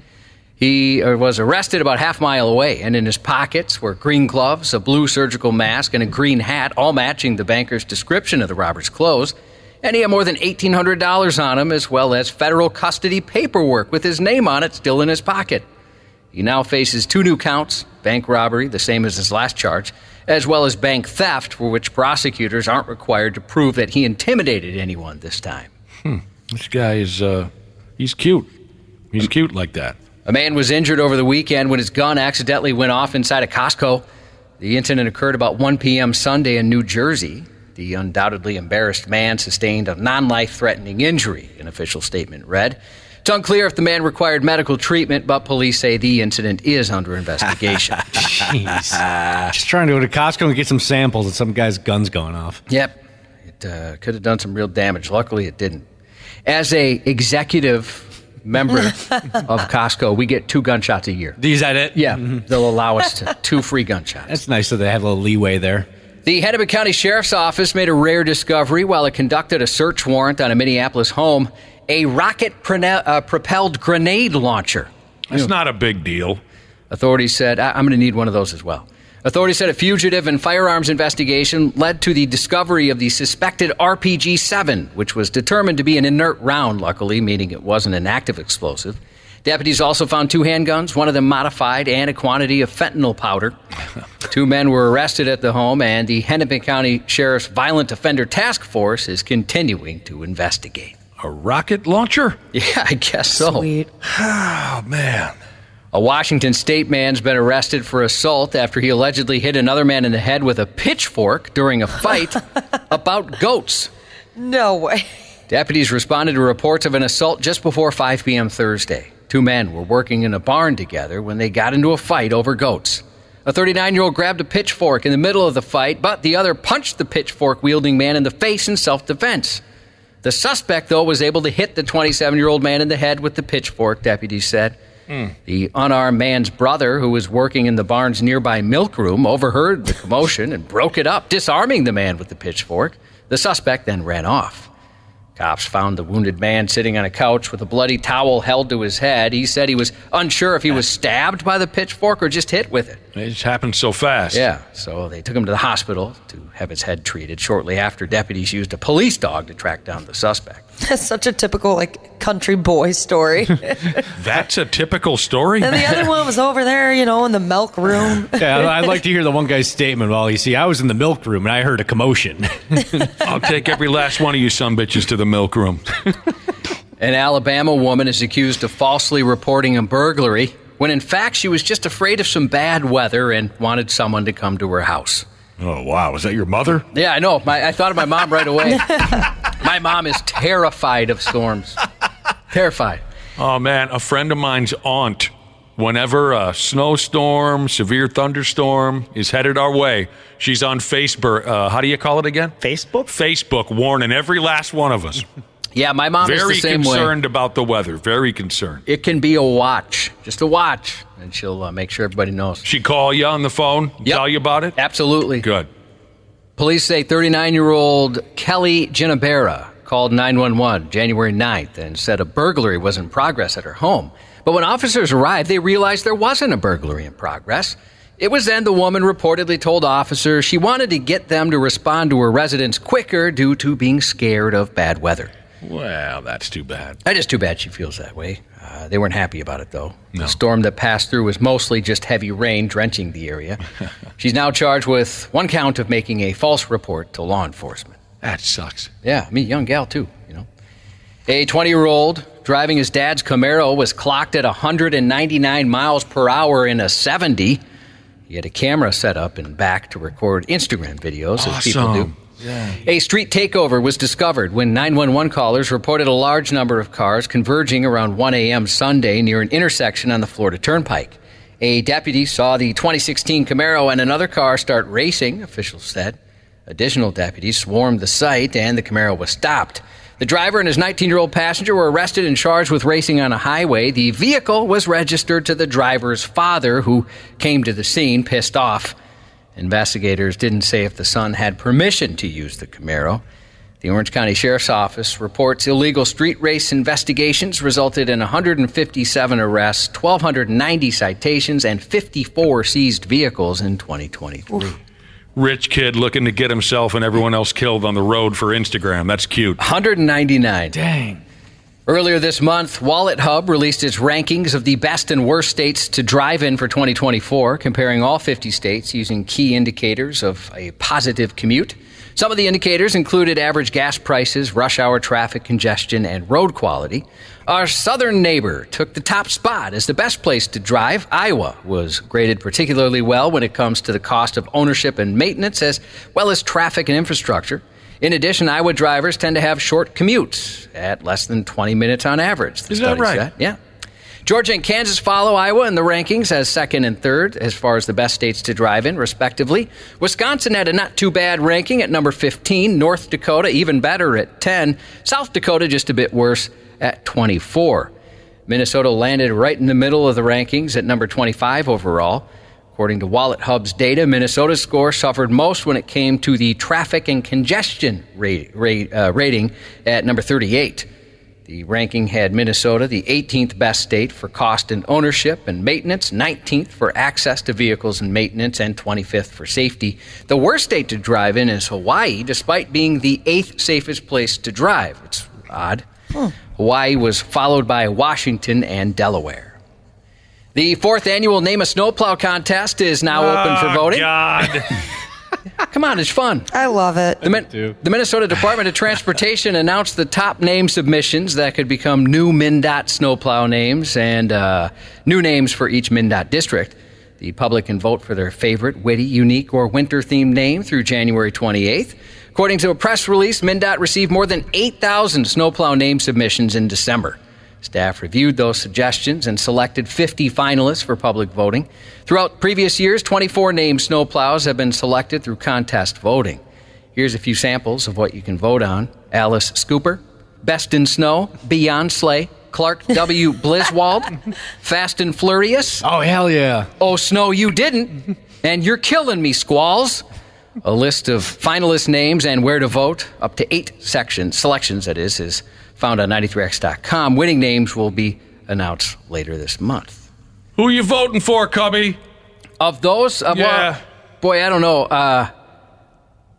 I like Clark W. Bliswald just because of the reference. Mm-hmm. That was good. But Alice Scooper kind of cracked me up. Yeah, that's great. And Oh, Snow, You Didn't made me laugh harder than it should have. And I'm embarrassed. Tired of being single and need dating advice? Farmington's Park and Rec division has a solution for you. Farmington? Yeah. What do they know about dating in Farmington? I don't know. When I think of hot singles, I think Farmington. Yeah, I don't know. I thought this was such a fun story. It's odd. Next month, they're hosting a dating class called Frustrated with Dating. Farmington. The city will be holding the dating class just before Valentine's Day, February 12th, from 6:30 to 8 p.m. Discussions will be held on what one is looking for in a significant other and in relationships in general. And the host will assist with creating online dating profiles. All singles are invited. Wapple, how close were you to driving to Farmington back in the day for a dating class? Oh, I don't know. I was kind of getting sick of the dating apps. Well, yeah. Because you weren't having any success, right, is what you've told us before. That's what I mean. Would you have decided, I need to take a class? No, I don't think so. You wouldn't? I don't think it would have gotten that far. I could get there. There could be a long enough drought where I could get there. Did any of you ever get any of that Farmington action? No. No, but a buddy of mine grew up there, and he's told me some stories. Wild, I tell you. Apparently, it's like one of those up-and-coming suburbs, I hear people say. Or maybe that's just what my friends who moved to Farmington say to make themselves feel better. No, that's the truth. Is it? That Okay. is the truth. I was disappointed in what they brought to the table in Farmington. Disappointed. What didn't you like? It was just so farmy. The whole experience. Wapple, I'm going to need you. I was asking Dana about this earlier. So the part of like the way we record for the podcast, it takes out licensed music. And so I had some I've been wanting to play today, but I can't because then that whole section would have to be taken out of the podcast. Hope that's not too confusing, but I think you get it. So Wapple, I need you to sing the song that we were going to play here, okay? A $200 weekly date night. Wait, I'll tell you when. I'll point. That's my fault. Okay. I should have worked this out ahead of time. A $200 weekly date night pass offered by Applebee's, which included up to $30 in food per week for a year, sold out on Monday in just 1 minute. Hit it, Wapple. Yeah, we fancy like Applebee's on a date night. Got that Bourbon Street steak with the Oreo shake. Got some whipped cream. Boy, that's so on good, top we might too. have to remove that from the podcast. The demand for the Applebee's date night pass was so high, the restaurant's website also crashed when it went up for sale. If we've learned one thing from our Applebee's date night pass, it's that our guests are hungry for date night at Applebee's, a spokesperson said. According to their website, the number of passes available for purchase was extremely limited, and the company hasn't said how many passes were sold. Many users on social media were disappointed in the limited availability of the pass, which the restaurant said was worth up to $1,500. The date night pass gives up to a $30 discount on food and non-alcoholic drinks 52 times between next Thursday, February 1st, and January 31st of next year. Two straws, one check, girl, I got you. What is this song? Fancy Like by Walker Hayes. Fancy. Never heard of it. Did anyone look into this deal? I did. Yeah, I had read about it, but I didn't know when it was going on sale, and I had figured it was going to be like one of those lifetime passes to Olive Garden that sell out in seconds, and it turned out to be right. Same thing, and it was just under a minute. I asked the friggin' wife to look into this because I love Applebee's. But we didn't have the courage to pull the trigger, and then what'd you say? It sold out in seconds, huh? Yeah. It's one of those. It seems like those things just don't really have a chance. And again, it crashed the website. Yeah, that's nuts. We've got an update on last Saturday's Drop Shot Cancer event. It was a really fun event. I was lucky enough to go, benefiting the Randy Shaver Cancer Research and Community Fund. The first ever pickleball fundraiser event raised over $17,000. Wow. So a huge thank you to the 93X listeners who showed up Saturday and made it a success. And the incredibly generous sponsors, of course, whose support made it possible. Our hosts, Drop Shot Pickleball and Shakopee, really good guys. They're great, and they donated their time and facility for the cause. And, of course, the awesome folks at Culver's of Shakopee, Belltone Hearing Centers, Coffee to Cream, Bill's Toggery, and Dalen Sign Company. The Randy Shaver Cancer Research and Community Fund, 93X, and the cancer community thank everyone who got involved Saturday and helped raise some much-needed funds. Looking forward to the next one. It was fun. Hopefully you guys, I know you guys all had something going on, but hopefully you can make it next time. Hell of a deal. Yeah. Former Daily Show correspondent Andy on The Office and Stu the dentist in the Hangover movies. Ed Helms is 50. Matthew Lillard, Shaggy in the Scooby-Doo movies, and Stu, one half of the psychotic serial-killing team in the original Scream, 54, hard to believe. Legendary gymnast Mary Lou Retton turns 56. A shout-out to Medical Device Shipping Jesus, who promises he's not trying to rub it in, but today is his Friday. Good luck to Too Embarrassed to Say His Name Jesus, going in for a ultrasound today. Hopefully you get some good news. Happy 21st to Bacon Jesus from your awesome big sis sits on babies sheezes, and that's 93X News. KARE 11's Randy Shaver. This guy is beautiful. On the Half-Assed Morning Show.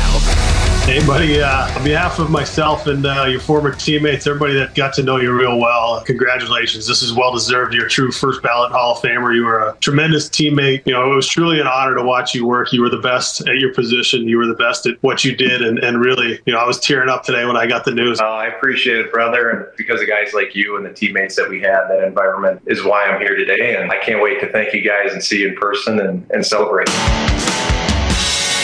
Tell you what, we got the whole gang involved today. Finally. Janel Klein is up in here. Hello, Jungle Jane. Good morning, everyone. Hey, Janelle. We've missed you.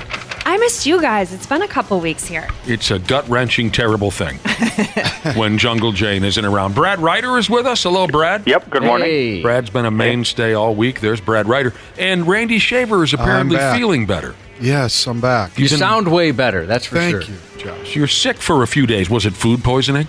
No, it was Josh poisoning. That I gets was you around sometimes. Josh too much on Saturday, and by Saturday night I couldn't talk, and by Sunday I was completely immobilized. So Yeah, I'm not even good in small doses. Too much Josh. Yep, and I'm not even good in small doses, and you had too much of me on Saturday. Yes, I did. You sound 100%.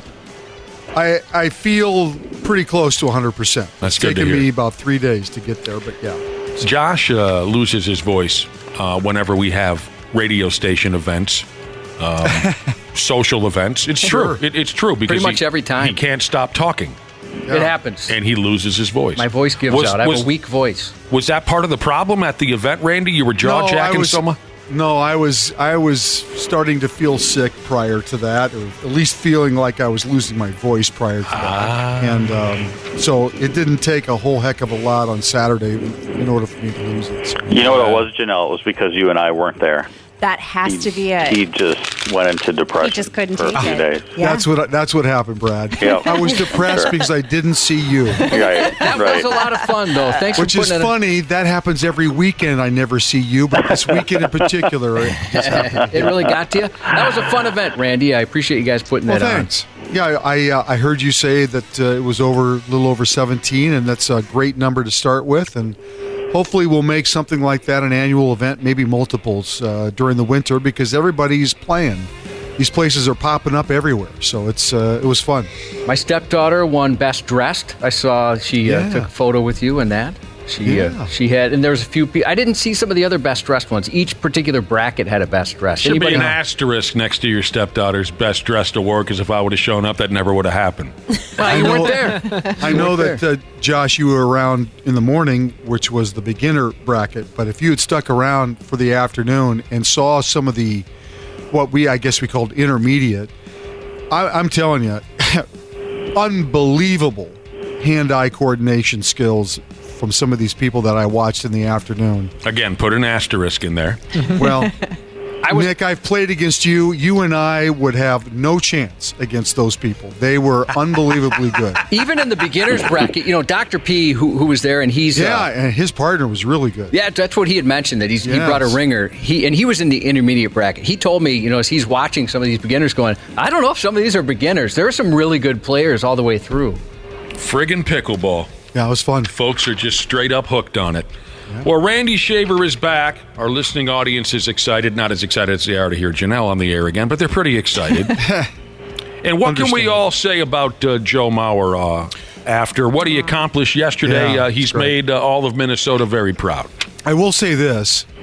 It was fun to watch this whole process because of the ballots that were released, that were made public. He was trending at 83%, right? Right. And so it looked really good. The funny part is the ballots that weren't released, he wasn't on a lot of them. And the final vote, he gets in by 4 votes.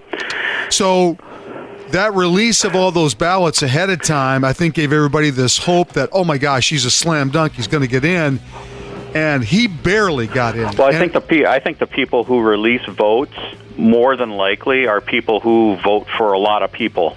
if That's that correct. makes sense. And That's then correct. the people who don't release their ballots are people who maybe vote for one or two people. and Writers, don't you vote mean for, specifically right. writers. Yes, Right. correct. And the people who release their ballots early have no problem showing everybody who they voted for because they've probably voted for 7 or 8 people. Understand that every writer gets a ballot sheet that has all 26 players on it this year. They can vote for up to 10. That's right. So you can vote for 10 people if you Yep. want, or 5 or 2 or 1. Or none. Or none. You don't have to vote Yes. for any, but it does seem like a lot of the people who put those out in public vote for 6, 7, 8 people. Correct. And the people who don't tend to be a little bit more guarded about who they do or don't vote for. So that's why even yesterday when we were on, I said it was going to be a really, really close vote.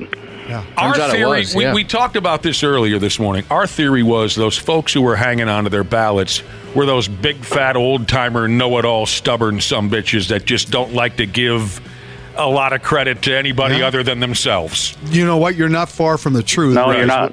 When I interviewed Lavelli, Neal, and Royce about this, because they're both voting members, they both voted for Joe, but they both said it's going to be difficult for him to get in the first ballot because there's a lot of people that will vote for Beltray because he's hands down, the numbers, everything's there. He's a first ballot Hall of Famer, no doubt. It was hard for voters to put 2 guys on the first ballot in because it shouldn't be. It should be They based want you on to the numbers. earn it. They want That's you to right. earn it. That's right. Yep, And they want to wait a year, 2, 3, yep. That's why a Johnny Bench and an Ivan Rodriguez were the only other catchers to ever be voted in the first year of eligibility. It's not an easy thing to do, and you're right. There's a lot of guys.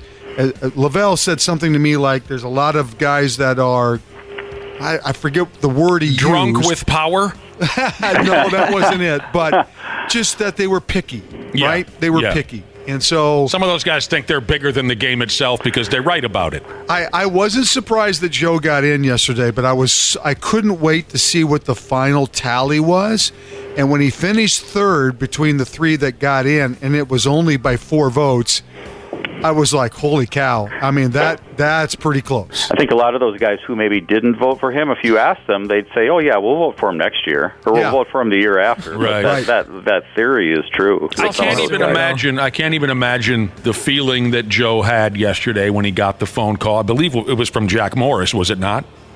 Who called him? Not the original, no. It was from Okay. the Hall of Fame itself. Oh, okay. I thought maybe I heard Jack Morris's voice. They showed video on the news last night of Joe receiving the phone call. But it doesn't matter. Yeah. I just can't imagine the feeling of knowing that he'll go down in history years after he's dead as one of the greatest to ever play the game. And I'm so wildly proud of him for that. And what a great run he's had. And is he even 40 years old yet? He's 40. He's just 40. turned 40, yeah. He's the youngest player to ever get in on the first ballot. What a great way to go in, and a great time to go in. You know, he's still young. He can really enjoy it. Yeah, it's amazing, and he'll be the last one. He's the last twin. Think about it. There's just nobody else waiting in line. Oh, yeah. There's no current player right now. There's no former player right now that has the credentials to get into the Hall of Fame. So Joe really is going to be the last for quite a while. Oh, yeah. Now, you guys know all of this. All of Joe Mauer's career accolades. Just the 3rd catcher after Ivan Rodriguez and Johnny Bench elected to the Hall of Fame on the first ballot. 3 batting titles, 2,000+9 American League MVP, career .306 batting average. Here's an interesting stat that I ran into earlier this morning that I hadn't heard before. Joe Mauer should be given more credit for how cold-blooded and mean he can be, or could be, when he was on the ball field. Mauer ended 3 ninth-inning no-hitters with 2 outs. 3 times he ended no-hitters with 2 outs. That's hilarious to me. Yeah, I love that. How about they all came when the pitcher was 1 out away from their no-hitter. In 2000+8, White Sox pitcher Gavin Floyd was on the verge of a no-hitter. Joe gets a hit. 2 seasons later, the Rangers were on the verge of a combined no-hitter. He gets a hit in the 9th. 20+13, Anibal Sanchez of the Detroit Tigers is 1 out away from a no-no. Mauer gets a hit. He could be cold, baby. Yeah. Cold. And there's a great story. I was watching MLB Network last night. Tom Verducci, the great baseball writer, was on a panel with a couple of other folks, including Bob Costas, prior to the announcement of the vote. Verducci talked about Max Scherzer. And Max Scherzer had a hell of a time getting Joe Mauer out during the course of his career. Just could not get him out. And it frustrated Scherzer so much that near the end of his career, knowing he was going to face Mauer again, he created a pitch, a cut fastball just for Joe Mauer, just to get him out, because it frustrated Scherzer so much that no matter where he put the ball, Mauer always found a way to get a hit, and it was never pulling the ball. He always wanted to get Mauer to pull the ball. We all remember Mauer sprayed the ball. Oh, yeah. And was probably better hitting the ball to center and to left than he ever was to right. Oh, without a doubt. And it was such a Verducci walked through this whole thing. He had video to prove it. It was this whole 3-minute deal. Yeah. Last night, and I just sat back and just went, "Wow!" I mean, you talk about inside baseball, right? It was just fabulous. Randy Shaver, wasn't there a similar story Nolan Ryan told about trying to get Rod Carew out? I think it was Carew actually that said that about Ryan. Oh, about how he had to kind of change his game just for Nolan Ryan, change his approach at the plate. That's great stuff. That's very fascinating. Here's a listener texting in. You guys don't think Torrey Hunter has a chance? No, I'm sorry. No, I don't think so. He barely stayed on the ballot this year. He doesn't have the offensive numbers. He was a solid offensive player, but I don't think he has the offensive Torrey numbers. Hunter was one of the most fun ball players I've ever watched in my lifetime. 100%. I love to watch that guy do anything on a baseball field. Yep. But no, he doesn't quite have he does not. The stats for such a thing.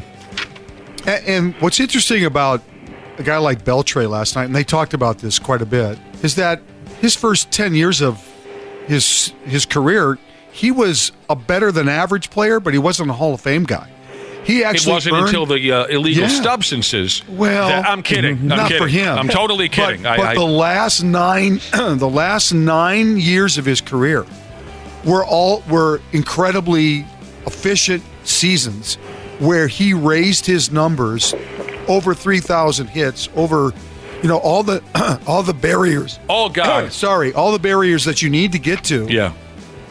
In order to be a Hall of Fame player, he achieved that later in his career. Yeah. Most guys do it the first 10 years, and then kind of tail off as they finish their career. He was awesome. Going in with Joe Mauer, Adrian Beltre, Todd Helton, and Jim Leland is going in as some kind of contemporary committee put him in. Jim Leland, great manager for so many years with the Pirates and the Marlins, and I can't think of anybody else. And there was talk last night that possibly they could get as many as 5 guys in. I mean, Sheffield and Wagner were also trending to possibly be in the Hall as well. Wagner just missed it by 5 votes. And Gary Sheffield on and his last Billy Wagner, time on the ballot. I mean, so they were talking prior to them announcing. There was some discussion that this could be one of the largest classes ever. Josh, Craig Rosen's Beard Jesus in. I'll get there. Craig Rosen's Beard Jesus texted in, and he wants to know if you have seen his baseball. No, not to touch. Has nobody seen? No one's seen his baseball. I have not seen his baseball. Go ahead. I was going to say Beltre went to 4 All-Star games, but none of them before he was 31. It's amazing. Yeah.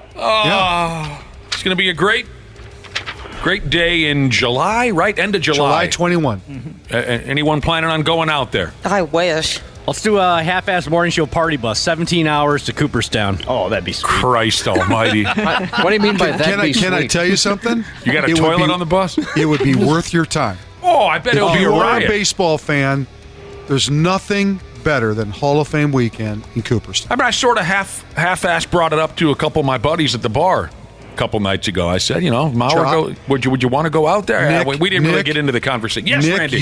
you should do it. I'm being dead serious. I've been there 4 times. Oh. It is an amazing place. If you are a baseball fan, especially that weekend, it is magic. It really is. Oh, it's gosh. a lot of fun. Didn't you tell us a story? List. Didn't you tell us a story about how you were crossing the street and you walked right past Steve Garvey and Carlton Fisk or something like that? You go into a restaurant it's just a little village. It's not a big town. It's this one street. basically, with all these restaurants and all these mom and pop restaurants. And you could be sitting there at dinner, and there could be like 3 Hall of Fame guys sitting in there at the same time. I've been there not on Hall of Fame weekend, but it's still pretty cool just to go out there. Yeah. Maybe I'll run into Morgana the Kissing Bandit. Or Jane Fonda. Ooh, Jane Fonda. I'm trying to think of a Minnesota town that you could compare to. It's kind of like going to Northfield or something like that, seriously. Yeah, kind of, yeah. Yeah, I'll tell you what. Well, that's great. We're all proud of Joe. All right. Boy, you think the folks in Detroit are pumped up about this NFC title game coming up this weekend against the San Francisco 49ers. They decided to put together a watch party at that Ford Field. Oh, I'll bet it'd be full. They sold it out. Yeah, I'll bet it'd be full. Some bitches will be sitting in the last seat of the upper deck to watch that game on the stupid Jumbotron. That's awesome. Yeah, but you know what? They all want to share it together. $15 beers. Right? Yes, they do want it. Absolutely. It reminds me, speaking of the Twins, it reminds me of those. 87. Coming home after they beat Detroit. Yeah. Everybody wanted to be there, and they opened the dome up for free, and the place filled up in like 2 hours after notifying people they could go into the dome and welcome the team home. It was amazing. Nuts. It was absolutely nuts, but I love this. I love this scene they've got going in Detroit. Hey, you want to go to the neighborhood bar and watch the game? They got, tacos and $2 beers. No, I want to sit in the last seat of Ford Field. I want to have a $36 steak sandwich and a $17 beer. That's it took 5 hours to sell out, and apparently resale prices are getting kind of high for folks who bought their tickets and are trying to make a couple of bucks on it. Well, I made a comment to a buddy who's a lifelong Detroit fan about how expensive the tickets are. It was like $1,000 just to get in the door to the last game, and he said, "Dana, we've had plenty of time to save up for playoff tickets, okay?" Yeah. Funny. That's a good point. You're trying to come up with a Minnesota town to compare to Cooperstown, New York, where they have the Baseball Hall of Fame. East Winstead Jesus says that Cooperstown is Winstead's bitch. I don't know what he means by that. I don't either. Now, here's the latest report for you. Sticking with football for a few more minutes. Here's the latest report. Jim Harbaugh is all set to join the Los Angeles Chargers as their head coach, and he's going to gut the Michigan football coaching staff on his way out. Fair enough. Not terribly surprised, because I have a feeling more of those sanctions might be coming down from the NCAA. I'm sorry, so what are you saying? That's going to force him out? Well, it wouldn't force him out, but it's an easy exit for him right now. Yeah, he wants to avoid all the nonsense. Word is at that Chiefs-Bills game the other night, I hate this, but I know you guys like it. Taylor Swift. It's a very nice story. She was handing out $100 bills to stadium workers while she was at the game. That is very Good awesome. for her. Mm-hmm. $100 bills. It's like me handing out a quarter to people. Here you go. A quarter for you. A quarter Maybe for even you. less, Dana. Yep. Penny for you. Yep. Penny for your thoughts. I know you guys watched this season's Hard Knocks program. And according to this story, they devoted plenty of time to the recent marriage of Miami Dolphins receiver Tyreek Hill, where the word is that he and his wife are going to call it quits. They're going to get a divorce after only being married for a few weeks. But then Tyreek Hill got on social media and said that's not true. Yeah, it's a weird deal. They seem pretty happy on the show. They seem like a nice couple. And then this comes out, and then he denies it. And then people a lot of stress because of that fire. Or the multiple ladies pregnant at the same time. Usually do it. Yeah. Or her getting food spilled on her at a game, right? Someone spilled food on her at a game? Yeah, wasn't that one of the episodes? Oh, I missed it. I didn't see the show. Oh, Never saw it. Was that her, the mom? I can't remember. Yeah, you're on to something. Yeah. The mom. Yeah, they were saying, he came out and said it's not true, but it's public record that he filed for divorce or something. Well, it's none of my business, but I thought you guys would get a kick out of it because you watched the show. That's too bad. I forgot that his damn house burned down a few weeks ago. Yeah. Yeah, the kid playing with matches. Or a lighter or something. Yeah, a young kid playing with matches or a lighter. Oh, my damn. That kid would never sleep indoors ever again if he were mine. You burned my house down. I'm building you a kennel. You know what I mean? Like a dog. Yeah. Right? You're sleeping outdoors from now on until you turn 18. Or maybe just take the matches out of his possession. No, he can sleep in a kennel. This is funnily isn't a word. This is good. Apparently the gas bag went out golfing a few days ago, Karen, and he hit a hole in one, but nobody believes him because he's out of his mind. Good. Everyone on social media said, not buying it. And this is for Randy. Real quick. Coming off of sickness, I know you're probably quite fragile at this moment. So I saved this story for you. Cam Newton says he's interested in a comeback. I don't care. Can you just give us the top 3 teams that you want to go to? Come on, bro. It's not even 3. It's just really 1. Ooh. Me having, a family now, it's always been about family, and I don't see myself leaving Atlanta. So if it's not Atlanta, I don't want to do it. Bill Belichick reunited, and it feels so good. Peaches and Herb. Whatever. Sang reunited, in case you were wondering. Peaches and Herb. Cam Newton. He'll come back, but only for one team, the Atlanta Falcons, because that's where his family lives. I don't think he went to high school in Atlanta. Why can we never talk about Cam Newton? He's done, dude. Let it go. I'm just joking with you. I'm just trying to get you aggravated. Let it go. Just let it go. Here's a listener, Nightmare Jesus, back to that Detroit story. Everyone's off their rocker in Detroit over the Lions. And Nightmare Jesus, good question.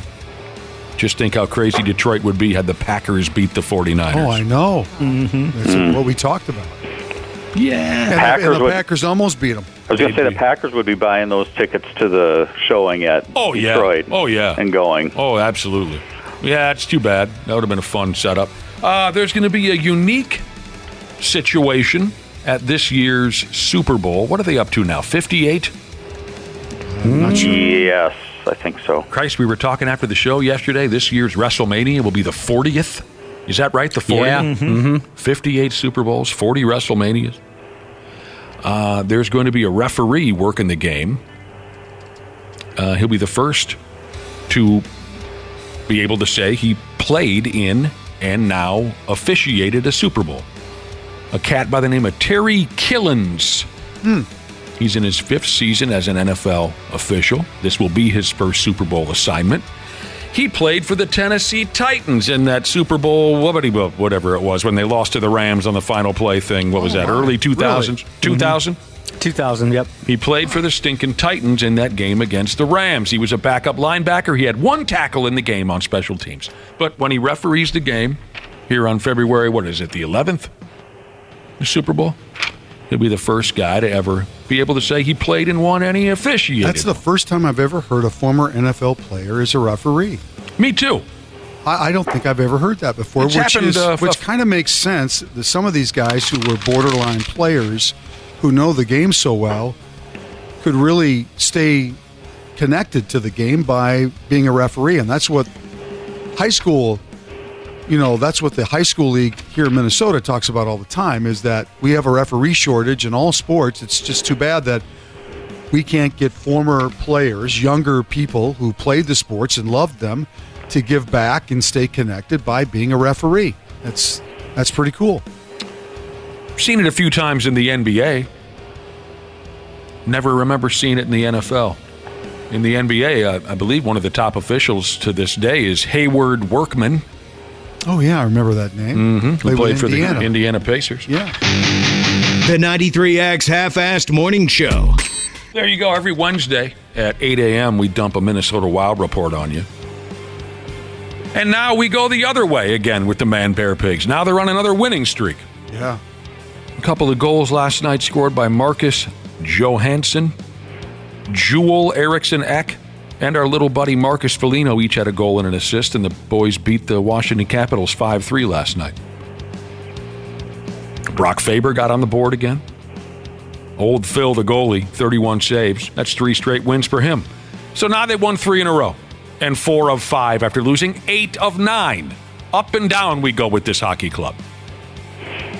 We were talking yesterday about how Alexander Ovechkin is having a down year. Yeah. Maybe he's finally gotten old. I watched a little bit of the game last night. Didn't even notice him. I was about to say, we talked about that yesterday, and I watched a little bit of the game last night. It does look like Father Time has caught up with him. I didn't even notice he was on the ice. That's what I mean. Isn't that something?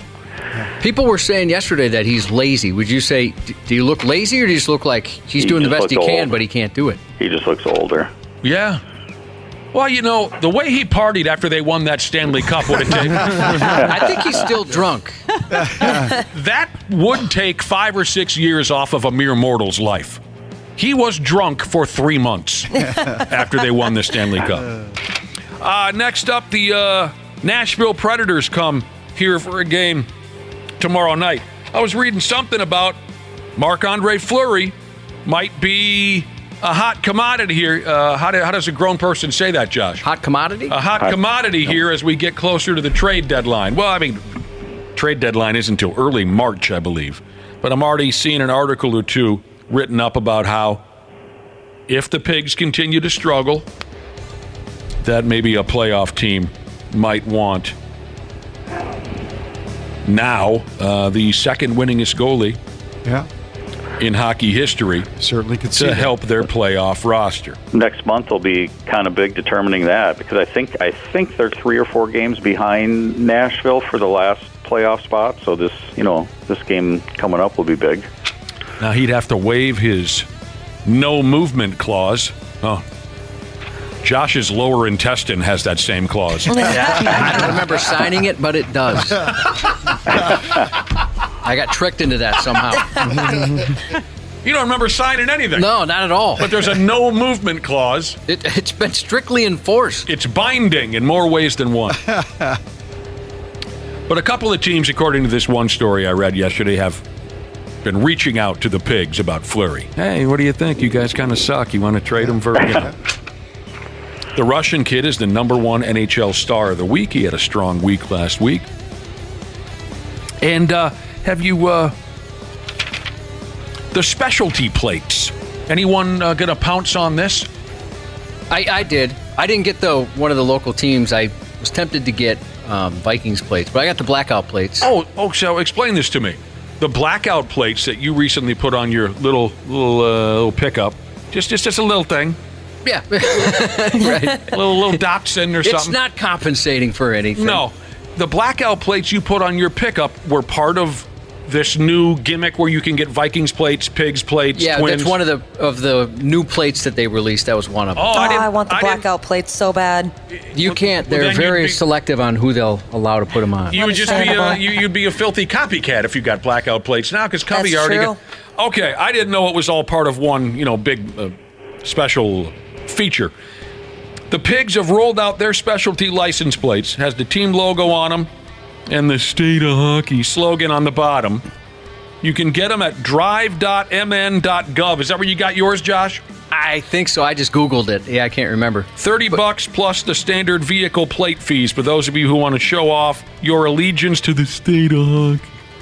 I thought the Twins ones looked really cool. Those were tempting as well. And if you buy them, they go to a great cause. It all benefits the Minnesota Wild Foundation, which supports pediatric medical causes, and this and that. The specialty plates. I like them because they're not too much. Like, they're not overly aggressive. They're not? With it. Yeah, it's just like they have the logo and the State of Hockey and some pine trees, but it's not like the whole plate is, colored with the Wild colors or anything like that. Yeah, I think they all look pretty cool. Specialty plates are cute, but I want to do what Janelle does. She's got those Yosemite Sam back off stickers on her bumper. Calvin Peen on something. Back off. Was it Yosemite Sam, right? He's got a set of 6 shooters in his hands and it says back off. You don't see the Calvin peeing on whatever brand you don't like as much anymore. You used to see that all the time. Mm-hmm. Like, if you're driving a Ford, you got Calvin peeing on a Chevy and then vice versa. Or even like a Packer logo or something. I used to see those a lot too. Oh, I haven't seen that one. Mm-hmm. Minnesota Wild Report, again, brought to you by Luther Kia of Bloomington. We appreciate you very much over there. All right, my beloved Golden Gopher men's basketball club had a great opportunity to beat those Wisconsin bastards last night at Willem Arena, but it didn't effing happen. Pissed me off. Like I said yesterday, I knew this game was going to piss me off. couple of terrible turnovers. Turnovers and horrible free throw shooting. Horrible free throw shooting is a common theme with this team. They have been the worst free throw shooting. I don't have stats in front of me. I'm just saying from watching the games. They must be the worst free throw shooting team in the Big Ten for the last 15 or 20 years. They must be. Having said all that, Mitchell had a chance, incredibly, to tie the game last night. He had to miss his second free throw. Yeah. And they had to get the rebound with, 1 second left or whatever it was, 2 seconds left. And he does. He gets his own rebound on the baseline, gets a clean shot, and the thing rattles around the rim and then falls out. It's just, tough loss because they played really well in the second half, and it's just too bad. Don't get me wrong. I'm proud of this club. I love this club. They're close in a lot of these ball games. I just wanted to beat Wisconsin so friggin' bad. Next up, they play at Penn State on Saturday. Wolves are on the road at Washington, the Wizard, 6 o'clock tonight. They better not. I don't need 3 nights in a row of this. I don't need 3. You better go and paste the Washington Wizard tonight. You better have a strong fourth quarter, or I'm going to come unraveled over here. Josh, do you have the audio? Everyone says that the Hornets announcer from the Wolves-Hornets game the other night was the real star of the he had some screaming, yelling calls of some. Well, first off, I think he's screaming and yelling as Karl Anthony Towns is pouring in 3-pointers in the first half. Yeah, once he set the record, this is what he did. 38? No! Sounds like he's calling a WWE match or something. As Karl is setting up to take the 3-pointer. He screams, no! And that's the sound he makes when it goes in. He's watching his team just get thumped, and Karl's pouring in, 44 points in the first half. But later on, he screamed his love for a Hornets player named Leaky Black when Leaky hit a big late free throw. This guy's fun. What's his name? Eric Collins? Yes. Dude's name is Leaky Black. That's awesome. And I bet I know what you're saying. You're saying, I bet you don't know another guy named Leaky. You're wrong. Is it a real name or is it a nickname? It's a nickname, but I know another guy named Leaky. Do we want to know why?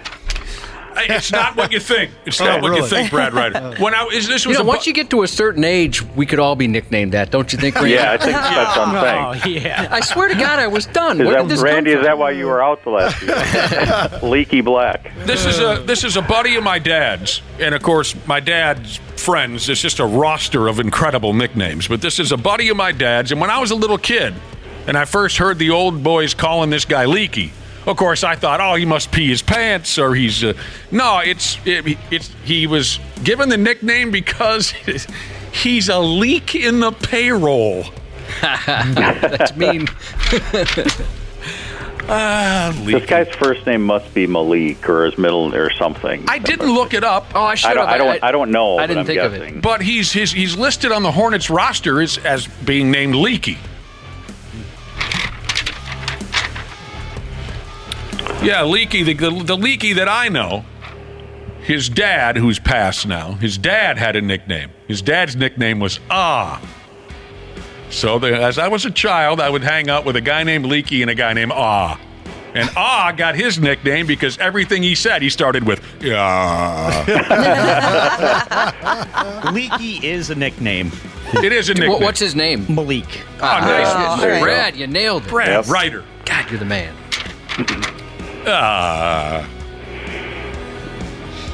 the way, the referees who were in charge of that Wolves-Hornets game the other night upped and admitted that they missed calls late in the game. I don't care. They always miss calls. The refs didn't lose that game for the Wolves. The Wolves deserve to lose. You're right. Yeah. That was just awful. Oh. And I was, as sick as I was so, I was like screaming quietly. How about that? Oh, it was so bad. Why are they trying so hard to give him the ball to score the points? Stop doing that. Boy. Just everything that Chris Finch said after the game is absolutely true. Mm-hmm. I said yesterday I gave Finch a lot of credit for being honest because a lot of coaches would not have been that honest, but he was. And then on the other hand, though, I said he should have done something about it more during the game. I think he said he tried, though. He said he tried. He implored them to stop doing that, to play the game. That just shows sometimes how little influence head coaches have in professional sports.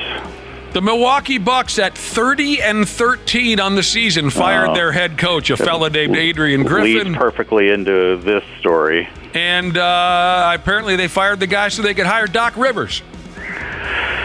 What are you talking about, Brad? Leads perfectly into this story. Well, I mean, if a guy's 30-13, he's not being fired on performance or on merit. He's being fired because a player or two behind the scenes, maybe the star player, might want him out.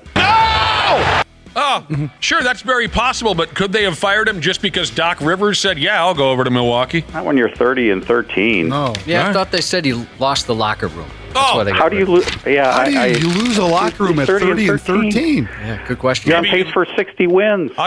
Josh has audio how you lose a locker room. You lay on your side and you light a big fart in front of Yes, you would lose a locker room if you did that. Well, it depends on the locker room. Josh, did you read about who the Miami Heat are trading? I don't think so. Can't be. It's not what you think, Randy. Okay. Me and Josh love to play this little bit now and again. The Miami Heat are trading. Oh, yes, I did. Who was it? Kyle Lowry. Yes. Is being traded from the Miami Heat to the Charlotte Hornets. Miami gets Terry Rozier in return. A swap of point guards, gentlemen, ladies. It's a great deal for Miami. Why would Charlotte give up Rozier? Must be making too much money. Kyle Lowry. I'm sure Kyle's very excited about that. Yeah. Tell you what, there's not enough beer in the world to make me enjoy listening or watching John Daly sing Knocking on Heaven's Door while he's incredibly drunk. Has everyone seen this video and heard the audio? It's rough. John Daly's hanging out at LL Cool J's bar in Nashville or something. I forgot Kid where. Rock's. Who? Kid Rock. Yeah. Kid Rock's Essentially bar. the same. John Daly is very drunk, and there's a live band, and they let you crawl up on stage and sing with the live band at LL Cool J's bar in Nashville. And talk about the most boring, cliche cover band song that anyone could ever sing or play. He gets up on the stage to sing friggin' Knocking on Stupid Heaven's Door. Apparently that's his go-to karaoke song, because there's a story from a number of years ago where he always gets on stage and sings that song wherever he is, wherever he's drinking. And one time he didn't really realize exactly what kind of benefit he was at, and he went and sung it at a charity event that was raising money for very sick children. Oh, no.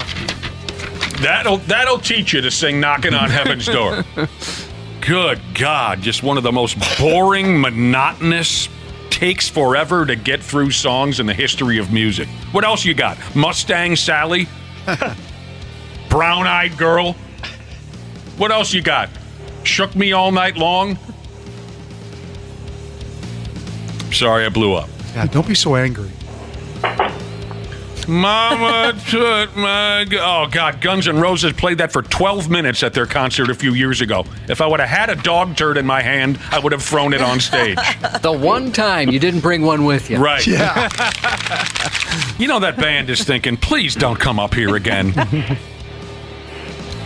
All right, there you go. I'll put you back in a good mood before we leave, Nick. What do you got, Brad Ryder? I'm looking outside right now because I'm at work, and I heard that it's supposed to be in the 50s next week. I know. I saw that. So we could have a winter return of the leaf blower guy next week. I hope so. It seems like there's been a vacuum guy recently during your phone calls. Has somebody been vacuuming?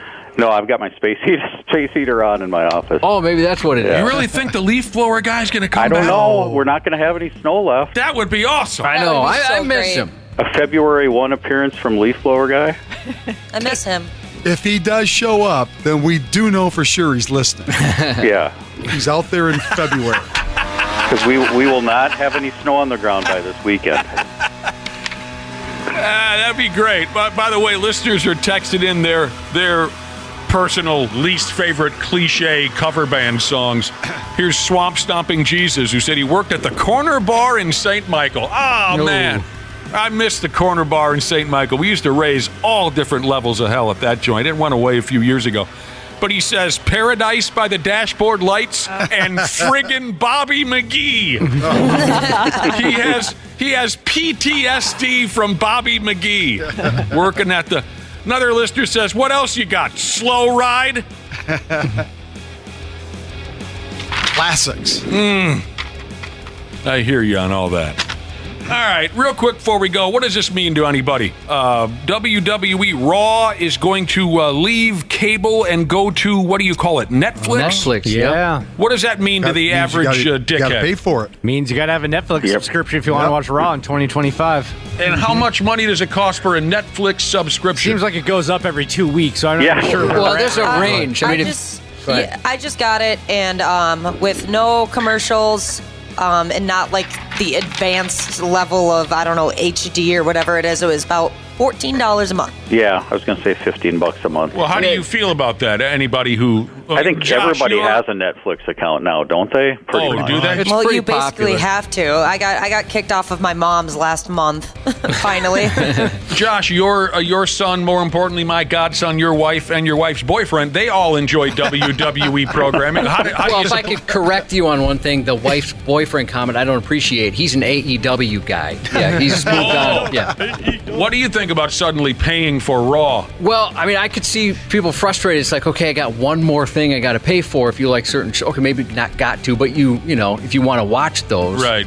We do have Netflix, so, you know, it's not going to really change things for us, but if it went on some other streaming service we didn't have, it'd be frustrating. Yeah, I was kind of curious if the WWE is going to leave Peacock completely. That's Peacock. We have that as well, and yeah, everything is on there. That's where we watch primarily most of it. Yeah, because that's where they have all of their WWE matches from the past and even present right now. So I was wondering if they keep that archive on Peacock and then just new pay-per-views and Raw are going to be on Netflix. Do you usually have to wait when it's on Peacock? Because I mean, correct me if I'm wrong, but I'm pretty sure Netflix doesn't do that whole live thing, or like, unlike Hulu, like it's not up.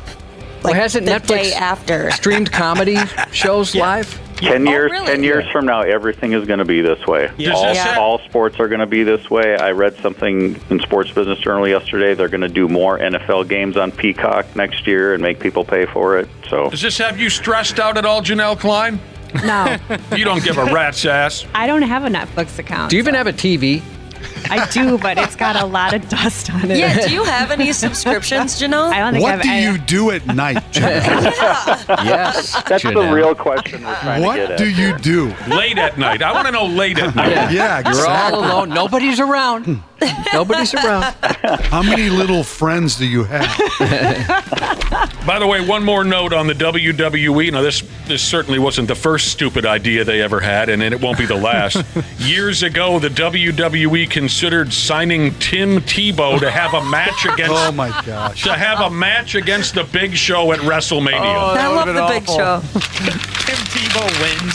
He does the Tebow on top of him. Don't even say it. Yes. Boy, I forgot about T-bowing. Everybody was T-bowing for a while. Don't even describe that, Wapple, because I'll friggin' vomit. That'd be hilarious. Like, I'd rather hear John Daly sing Knocking on Heaven's Door again than friggin' Tebow at WrestleMania. All right, we got to go, gentlemen. Thank you.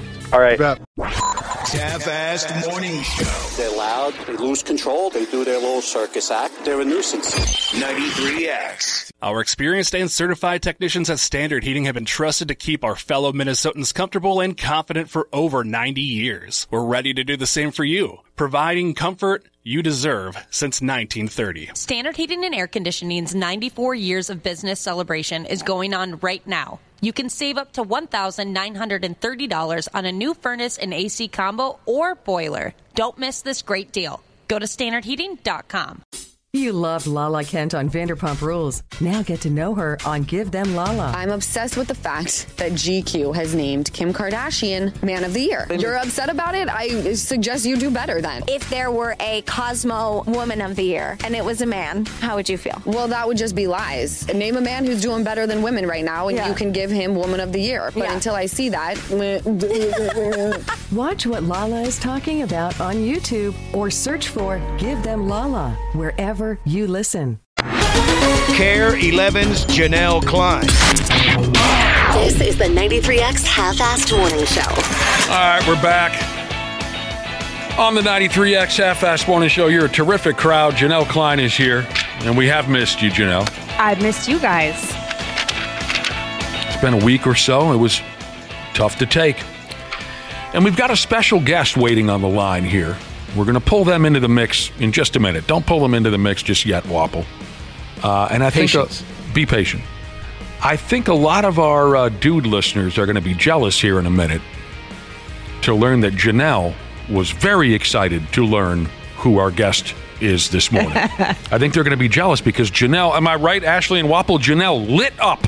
Yep, absolutely. When I mentioned who was going to jump on the air with us. Here's the deal. What I have here in front of me is a picky eaters test. It's a list of foods. It's a test to figure out just how picky an eater that you are. Now, none of us here on the program are terribly picky eaters, so I thought we needed to get a really picky eater, in my opinion, a really picky eater on the line to help make it more interesting. Let's welcome my oversized twin brother, Steve, to the show. Are you there, Steve? I am here. What's good going on? Good morning, everyone. Good morning, Janelle. Good morning, Steve. Anybody else you'd like to say good morning to, especially? Good morning, Waffle. How's it going? Dude. Dana, Josh, Ashley, good morning as well. Good morning. What a gentleman. He got there eventually. Janelle was really excited to hear you were joining us.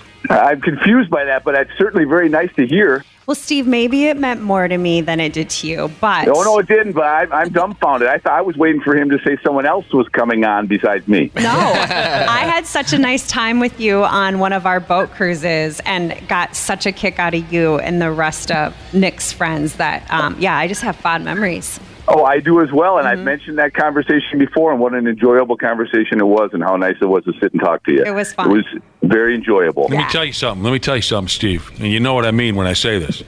I'll kill you. I'll straight up kill you. All right. See, I think you're one of the pickiest eaters I've ever encountered in my life. Well, I do admit that I did have some issues with things that, picking things out of foods and stuff that I wouldn't eat. But and a couple of the dishes that Mom would prepare that I would not go anywhere near that you would. Right. But right. So you're saying that's changed? Like chicken chow mein, no way. You wouldn't eat the chicken? What didn't you like about it? Texture?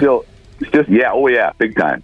It was it was just a canned like $2 Look Choy, Yeah, that's what we used to get. Did you just say gross? Yeah, Well, that stuff was incredible. Absolutely not. Oh, it just looks like gunk. Oh yeah, I don't know how you guys did it. So you're telling me that you've changed since? A little bit. Some things. I mean, when I was younger, I couldn't put down au gratin potatoes, but now today I could eat them till I'm uncomfortably full. I love those things. Yeah. So when I was younger, I remember Dad tried to make me eat them, and it was gag city. But then now I love them. So yeah, some things have changed. All right. Well, I just thought you'd be a decent candidate for this test. What was funny was last night I called my brother to see if he was available to come on this morning and talk to us about his picky eating. And he says, boy, this is a lot of pressure.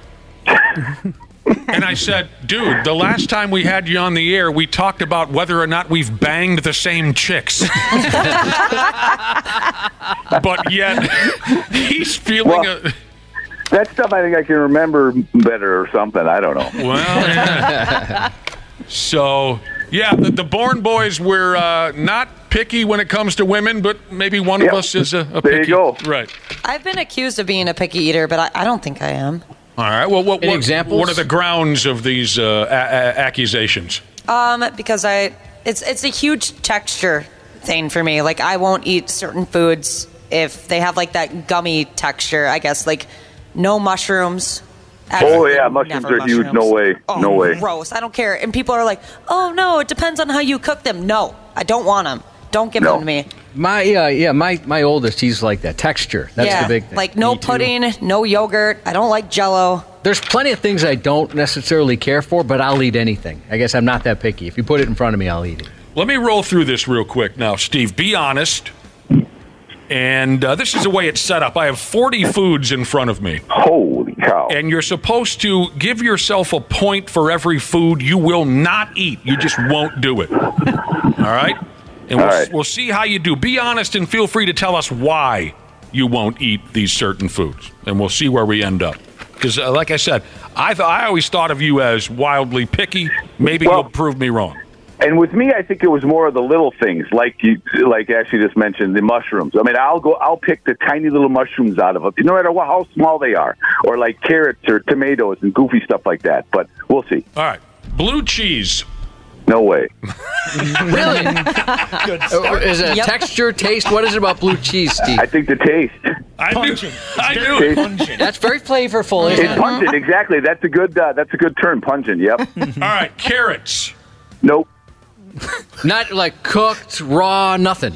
Either. I'm telling you again. I'm telling you, I think I'm going to prove my point here. But we just got started. I'm with you on this one because I know what you're going to say right away. Avocado. Oh, no. I remember a while back when you had to eat one, and your reference of what it compared to, I think, was feet. Yeah. And I totally agreed. I did eat an avocado once, and it did taste like feet. And then you got sick. Did I? Yeah. That's what makes it even better. You got like an upset stomach or something. Did I have to run off to the bathroom? I think you did. Right. Yeah, I do recall. I think you're cool with this. Canned tuna. Oh, yeah, I like canned tuna. Yeah, me too. All right. Cucumbers. That was one that I wasn't a fan of when I was younger, though. But I have come around to liking sliced cukes on a Subway or something. On the Subway, like on a Subway sandwich. Oh no, not the Subway. The riding around in a train eating. He goes to New York with a cucumber. How about these cucumbers, guys? I could get some attention on that deal. All right, cooked fish. I'm good with fish. All right, yeah, fish is good. All right, eggs. I know you'll eat eggs. Yes. Except I know what you do to them. Ketchup? What? Puts ketchup on it. Oh, yeah. Well, not hard-boiled, scrambled, I like ketchup, What are you, 4 years old? Okay, raisins. Yep. God dang it, maybe I'm going to be wrong on this. Cabbage. I like raisins. Cabbage. No, not a cabbage guy. All right. Crab. No. No, not with all that melted butter. Pretty much no. Oh, no seafood probably at all. Unless, no. I'm a no on the seafood. Asparagus. No. Mm-hmm. All right, we know you like ketchup. Now, what is this, Josh? On the list, there's two separate entities here, mayo and mayonnaise. Is that a mistake? Yeah, I think so. Okay, mayonnaise. Yep, I like mayo on a sandwich. You said no to mushrooms already. No, yeah, God, no. Beets. No. Eggplant. No, I've never tried it. I don't know if I could. Yeah, not anymore. It Not what it's doesn't become. sound good. Eggplant. I don't think I've ever had it. Oysters. No. Nutella. I don't know. Is that the spread? Yeah. Yeah, the hazelnut chocolate spread. It looks like chocolate. Oh, I think I have tried that, and it was a no-go. Okay, so you're saying no on that one? Nope on that one. Zucchini. Yeah, I am pretty bad. No, thanks. Soy sauce. No. What? I thought everybody liked soy sauce. Rules. All that extra I don't sodium, eat much. yum. I don't eat too many different cuisines where the soy sauce would come into play. Oh, dude, egg rolls. Beans. I'm good with beans. Yeah, you'll eat beans. But speaking of beans, did you hear the Chinese fart fire audio yet? Yeah. Well, I heard. I think I did. You played it earlier. Yeah. Get real quick. That would be good humor coming over the work intercom. All right, we got my brother on the line. I always thought of him as a picky eater, so I'm giving him a picky eater test. This is my brother Steve. If you're just tuning in, we're seeing what foods he absolutely won't eat. Tofu. No. I don't even. What is that? Something bean curd? Isn't that the am I confusing that with? I think I'm confusing that with like what's the melted cheese thing? That's fondue. Never mind. All right. So what are you saying to tofu? I've never had it. I think that would be it. Isn't that like kind of a soft texture thing? Yeah, I don't think you'd like it. Vegetarian food. No. Pickles. Oh yeah. All right. Peas. No, I don't care for peas. I know you used to always pick the peas off the plate. Yep. Olives. Oh God, no! That's another big one I couldn't stand. It wrecked we used to always order the pizzas with olives on it, and it just wrecked it for me. Shrimp. No. Ranch dressing. Yes. Thank God. Yogurt. I do like yogurt. Wheat bread. Yes, wheat bread. Cottage cheese. No. I was going to bring that one up too. No texture. That looks weird. I also can't touch it. Can't even look at it. Lettuce. Sort of. I'm not a big salad dude, and I don't really like it that much on sandwiches. Well, then I'm going to say no. Okay, say no. All right, garlic. Yeah, I'm good with garlic. Cream cheese. Oh, yeah, I do like cream cheese. Broccoli. No way. Cauliflower. No way. Refried beans. No. No. Sauerkraut. Oh, no. That's another one from our youth. Yeah. No. You had a lot of Reubens? Well, no, just with hot dogs and brats and whatnot. Yeah. All right, one more. You already said no to mushrooms. One more, spinach. No. All right. You've completed That was a lot of no's. Yes, out of 40 foods, 3, 6, 9, 10, 11, 12, 13, 14, 16, 18, out of 40 foods, you said no to 25. Oh, well, not that bad. That's better, just barely, a little better than half. So it definitely does look a little picky, doesn't it? Yeah, I don't know. A little bit. I don't know. Well, maybe I am a picky eater then, because I agree with most of the things you said no to. I think I'm like 10. That's way higher than any of us would have scored. I believe. Yeah. Way higher than any of us would have scored. I knew I could count on you. Count on you. There's a few that I hadn't tried, but I don't think I would. Even if I had the chance. I can't imagine you eating tofu, Steve, although I'd like to see it. Yeah, when would that ever come up in your life? No, right. Unless it's a tofu protein shake or something, I guess. Yeah, how's all the way? Which still doesn't sound good. How's all the powerlifting going and whatnot? I've been telling folks that you got 2 hernias cooking at once, and the back of your neck looks like someone sewed a softball I got a couple to your of spine. lumps back there. I only got 1 hernia, a couple of lumps on the back. It's nothing major. If you wear the right shirt, it hides it all. Okay. All right. Well, all right. Well, you appreciate your help, and hey, no problem. I really hope that you and Janelle don't end up together. It'll break my heart. Well, she might not. Now she's seen my picky eater side, she might be hesitant to go out on a date. It'll be tough to find a restaurant. It would be. I was thinking tofu on Friday night, Steve. You know what? I'll give it a whirl. Jesus. Yeah, I could see him eating a tofu, olive, mushroom, and asparagus sandwich if he got to go on a date with... What? No two ways about it. Yeah. All right, we'll talk to you later. Say hi to everybody over there at work. Sounds good. All right, thank you very much for joining us. My brother, Steve. I told you the sumbitch is picky. You know what? One of my memories from the boat cruise is that we had a great discussion about how much we love the candy Jolly Joes. Jolly? Oh, I haven't had those in a long time. Do you know what I'm talking about? Those are like those grape ones? Like or Mike and Ike's, purples? but only they're grape. Oh. Yeah. And I was like, you're the only person I know that remembers Jolly Joes. When I was a kid, I used to eat Aren't those good? Yeah. You can't find them anymore, but they're amazing. So he apparently, at least he's got his candy down. Yeah, we weren't fed properly as children.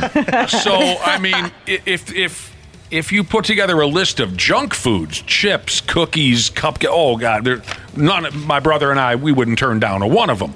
Were you allowed to turn down food or even comment on it? Well, for my first question would be, what food? You know what I mean? It wasn't like we sat and had dinner every night, not even by any stretch of the imagination. But to answer your question, my sister and I were not allowed to turn down food, but my brother was. Yeah, we couldn't. I mean, I couldn't comment on it, nothing. He was the favorite. I'm not making this up. If he said, I don't like dinner, my mom would say, well, I'll put something else together for you. If my sister and I said, we don't care for what's on the table, they'd say, go hungry, you self-centered bastards. True. He got all the prep. That's probably what, built this up in him. KARE 11's Janel Klein. She's a real monster. She is a menace to society. She's a master manipulator, and she should not be on the street. This is the 93X Half-Assed Morning Show. Yeah, we're going to give her hell and then get out of here before you can say Jack Robinson. Closing in on the end of this Wednesday broadcast of the 93X Half-Assed Morning Show. Thank you very much for coming in, Janel Klein. I love being here. And if things don't work out with you and my brother, if you're just tuning in, we had my brother on the line a few minutes ago, my twin brother Steve, and we were teasing him about what a picky eater he is. Very picky eater. He proved that during our conversation. And Janel seemed really excited to have my brother on the air. But if things don't work out between the two of you, his appearance on the show has gained him some attention. Got a text from a guy named Brett who says, he's a picky eater like me. Is he available? I love that. I believe he is. No, he did well on the air this morning. It's amazing to think how close I came to violently murdering him when we were 10 years old. Just inches away. Yeah, inches away from instant death. I threw a pickaxe at him, and I just barely missed him when we were 10 years old. If it would have hit him just right in the aorta, I wonder how different my life would be. Pretty different. So thanks to my brother for coming on. So we only have maybe enough time to just catch up with Janel. What's been going on? We haven't seen you in a week and a half. I'm sure you always have an exciting story about your private life. Because it's so entertaining. Oh, what can I tell you guys? Gosh. Are any big stories coming up? Are they sending you anywhere exotic? Well, we're kind of gearing up for Super Bowl, which is, still a few weeks away. So we've been doing some stuff, kind of just, planning all that out. But not enough for me to tell you, oh, this is what we're going to do yet. But yeah. Who will you be working with? Like what? NFL, and it's in Las Vegas. I think you guys know. So that will be interesting. So you will be going? Yeah. Yeah. And this will be how many Super Bowls for Janel Klein? I don't know. Really? Like in the dozens? Like that? No, I've probably gone maybe 10 years or something like that. That's so cool. I know you've told us about it before, but I forget. Yeah. I forget these stories. So you will be going to Vegas here soon enough and covering things for the NFL Network. Yeah. I mean, and a lot of it I think I've talked about before is just the events are so cool, right? Just there's so many neat things going on around the Super Bowl. And you've gone to a lot of those parties, right? Yeah, the parties and just, you meet such interesting people. And they kind of hang a press pass around your neck and you can go anywhere as you want. Yeah, for the most part. Wow. I mean, I don't probably take real advantage of that. I mean, it's kind of, you get to know people, and a lot of it is just, people that you've worked with or gotten to know over the years that you only see there. So it's just fun to catch up, and it's more like a social thing. Ooh, what if you run into that Joe Burrow? Oh my God. Can you imagine? Do you think he's going to smoke some cigars out there? Do you want him to smoke some cigars? Yes, he does. Smoke a cigar with you, Janel. Yeah, he'd do anything you wanted. Well, that'll be fun. Yeah. Heading out to all the big shot Super Bowl parties and whatnot all around Las Vegas even. It's cool to have cool friends like Janel we can all live vicariously through. You've always got good stories. Trust me, I am the least cool person You're going there. to the Super Bowl. Wow. Yeah. So, of all the Super Bowl cities that you visited, which would be your least favorite? That's a great question, Nick, because people think, oh, this city's so fun. This would be a great place to do Super Bowl. But what I have found is that the smaller the city, the better the experience. The bigger the parties? Like just they go more buck wild because they don't get an opportunity? There's that. And also the city's so excited about it. Mm-hmm. But then also just from a practical standpoint, like New Orleans, I think is a great place to have it because there's so many cool venues and you can just walk. Yes. Whereas when you have it in Phoenix, you have it spread out. It's such a big, sprawling city that there are times events are 20, 30 minutes away, and it's just you can't get to everything. So it's harder. The one Super Bowl I attended was in New Orleans, and it was a riot. We had a great time. How can you not have a good time in New Orleans? But you're right. We walked from the Superdome, and I don't remember how long it took us, but it wasn't. Next thing you know, we're on Bourbon Street. Yeah. And it was so you haven't answered yet your least favorite Super Bowl city that you visited. I'll tell you this much. My friggin' wife, she travels a lot. Yeah. And whenever we watch like Timberwolves games and they play in Houston, she always goes, "Oh God, Houston." Yeah. She hates Houston. I'm trying to think of I the thought other people liked Houston. It's not a good place. I'm just telling her. She said it's just garbage. What was another city that she thought was? Anyway, what would you say of the Super Bowl? Did you go see a Super Bowl in Houston? Houston, yeah. I mean, and that would be a similar one where, again, I think every city does a great job. Don't get me wrong. I just think I like when it's smaller and it's walkable. All right. And you know what? I think we did a great job. Hats off to Minneapolis. I thought it was awesome. I mean, we couldn't control how ridiculously cold it was. Right. But the events here were fantastic. And I think our committee did a really great job of hosting. And it's just too bad that it ended up being such rotten weather. I remember it was nasty. It cold. was. Yeah. But you know what? I also think that for some people, I still have friends where I'll see them and they'll go, "Oh man, that Super Bowl in Minnesota, that was something else." I mean, they loved the experience of, especially for people that don't get winter. They loved it. They were like, "I've never had, snow like that. I've never been part of that." They I was loved just it. going to ask you if that was part of it for them. I mean, that's how it's promoted, right? The That's Bold right. North, things like that. Yeah, so yeah. maybe that added to it. I think so. I think they're impressed that we can live in this environment Totally. year after year. Totally. Well, yeah. so do you happen to? And this isn't a joke, or like I'm trying to get myself involved, but do you get to bring a friend when you do these wonderful trips? I mean, if there have been times when I know I'm not going to work as much, and I'll just think, okay, who would want to go? Maybe somebody that's they could benefit from the networking your business, or somebody that I have met through like work, a Steve, or I'm just throwing out random somebody names. that would like the food at all the events. I think Steve would be there. I guarantee you, if you brought my brother, I'm telling you, he would probably start a fist fight with Rob Gronkowski. He would. That could be a main event. You would end up getting thrown out of a party because some big shot stepped on his toes or something like that. Could be. Well, we're happy for you. We're excited for you. Thanks. I don't know if I'll have any good stories, but if I do, of course, I'll bring them back for and we'll you get a guys. chance to see you before that happens. For sure. Yeah, that's there still you a go. ways away. All right. Thanks, Janelle. Thanks, you guys. A member of the Brotherhood text in, let us know a good friend of his laid to rest today. Jack, only 37, passed from a heart attack last week. He's got a wife and 3 kids he leaves behind, and a great guy, gone way too soon, he said. So our best to Jack's friends and family during this time, as we were very sorry to read that news today. Also, to Fire Sprinkler Jesus and his family, he checked in with a shout-out for Native American Harley-riding Grandpa Jesus. They lay him to rest today. From Fire Sprinkler Jesus and the other grandsons, Jack of all trades and Jack in it. Happy belated 30th to Hockey is More Than Just a Sport Jesus from Party Pete. And Dishwasher Dude Guy Jesus sending a happy birthday to his baby mama, Jer. The 93X Half-Assed Morning Show. 93 The 93X Half-Ass Morning Show podcast is sponsored by Standard Heating and Air Conditioning. New episodes drop each weekday. If your podcast platform has ratings, go ahead and give us 5 stars and maybe give our enemies 1. Thanks, and here's a word from our sponsor. Standard Heating and Air Conditioning's 94 years of business celebration is going on right now. You can save up to $1,930 on a new furnace and AC combo or boiler. Don't miss this great deal. Go to standardheating.com.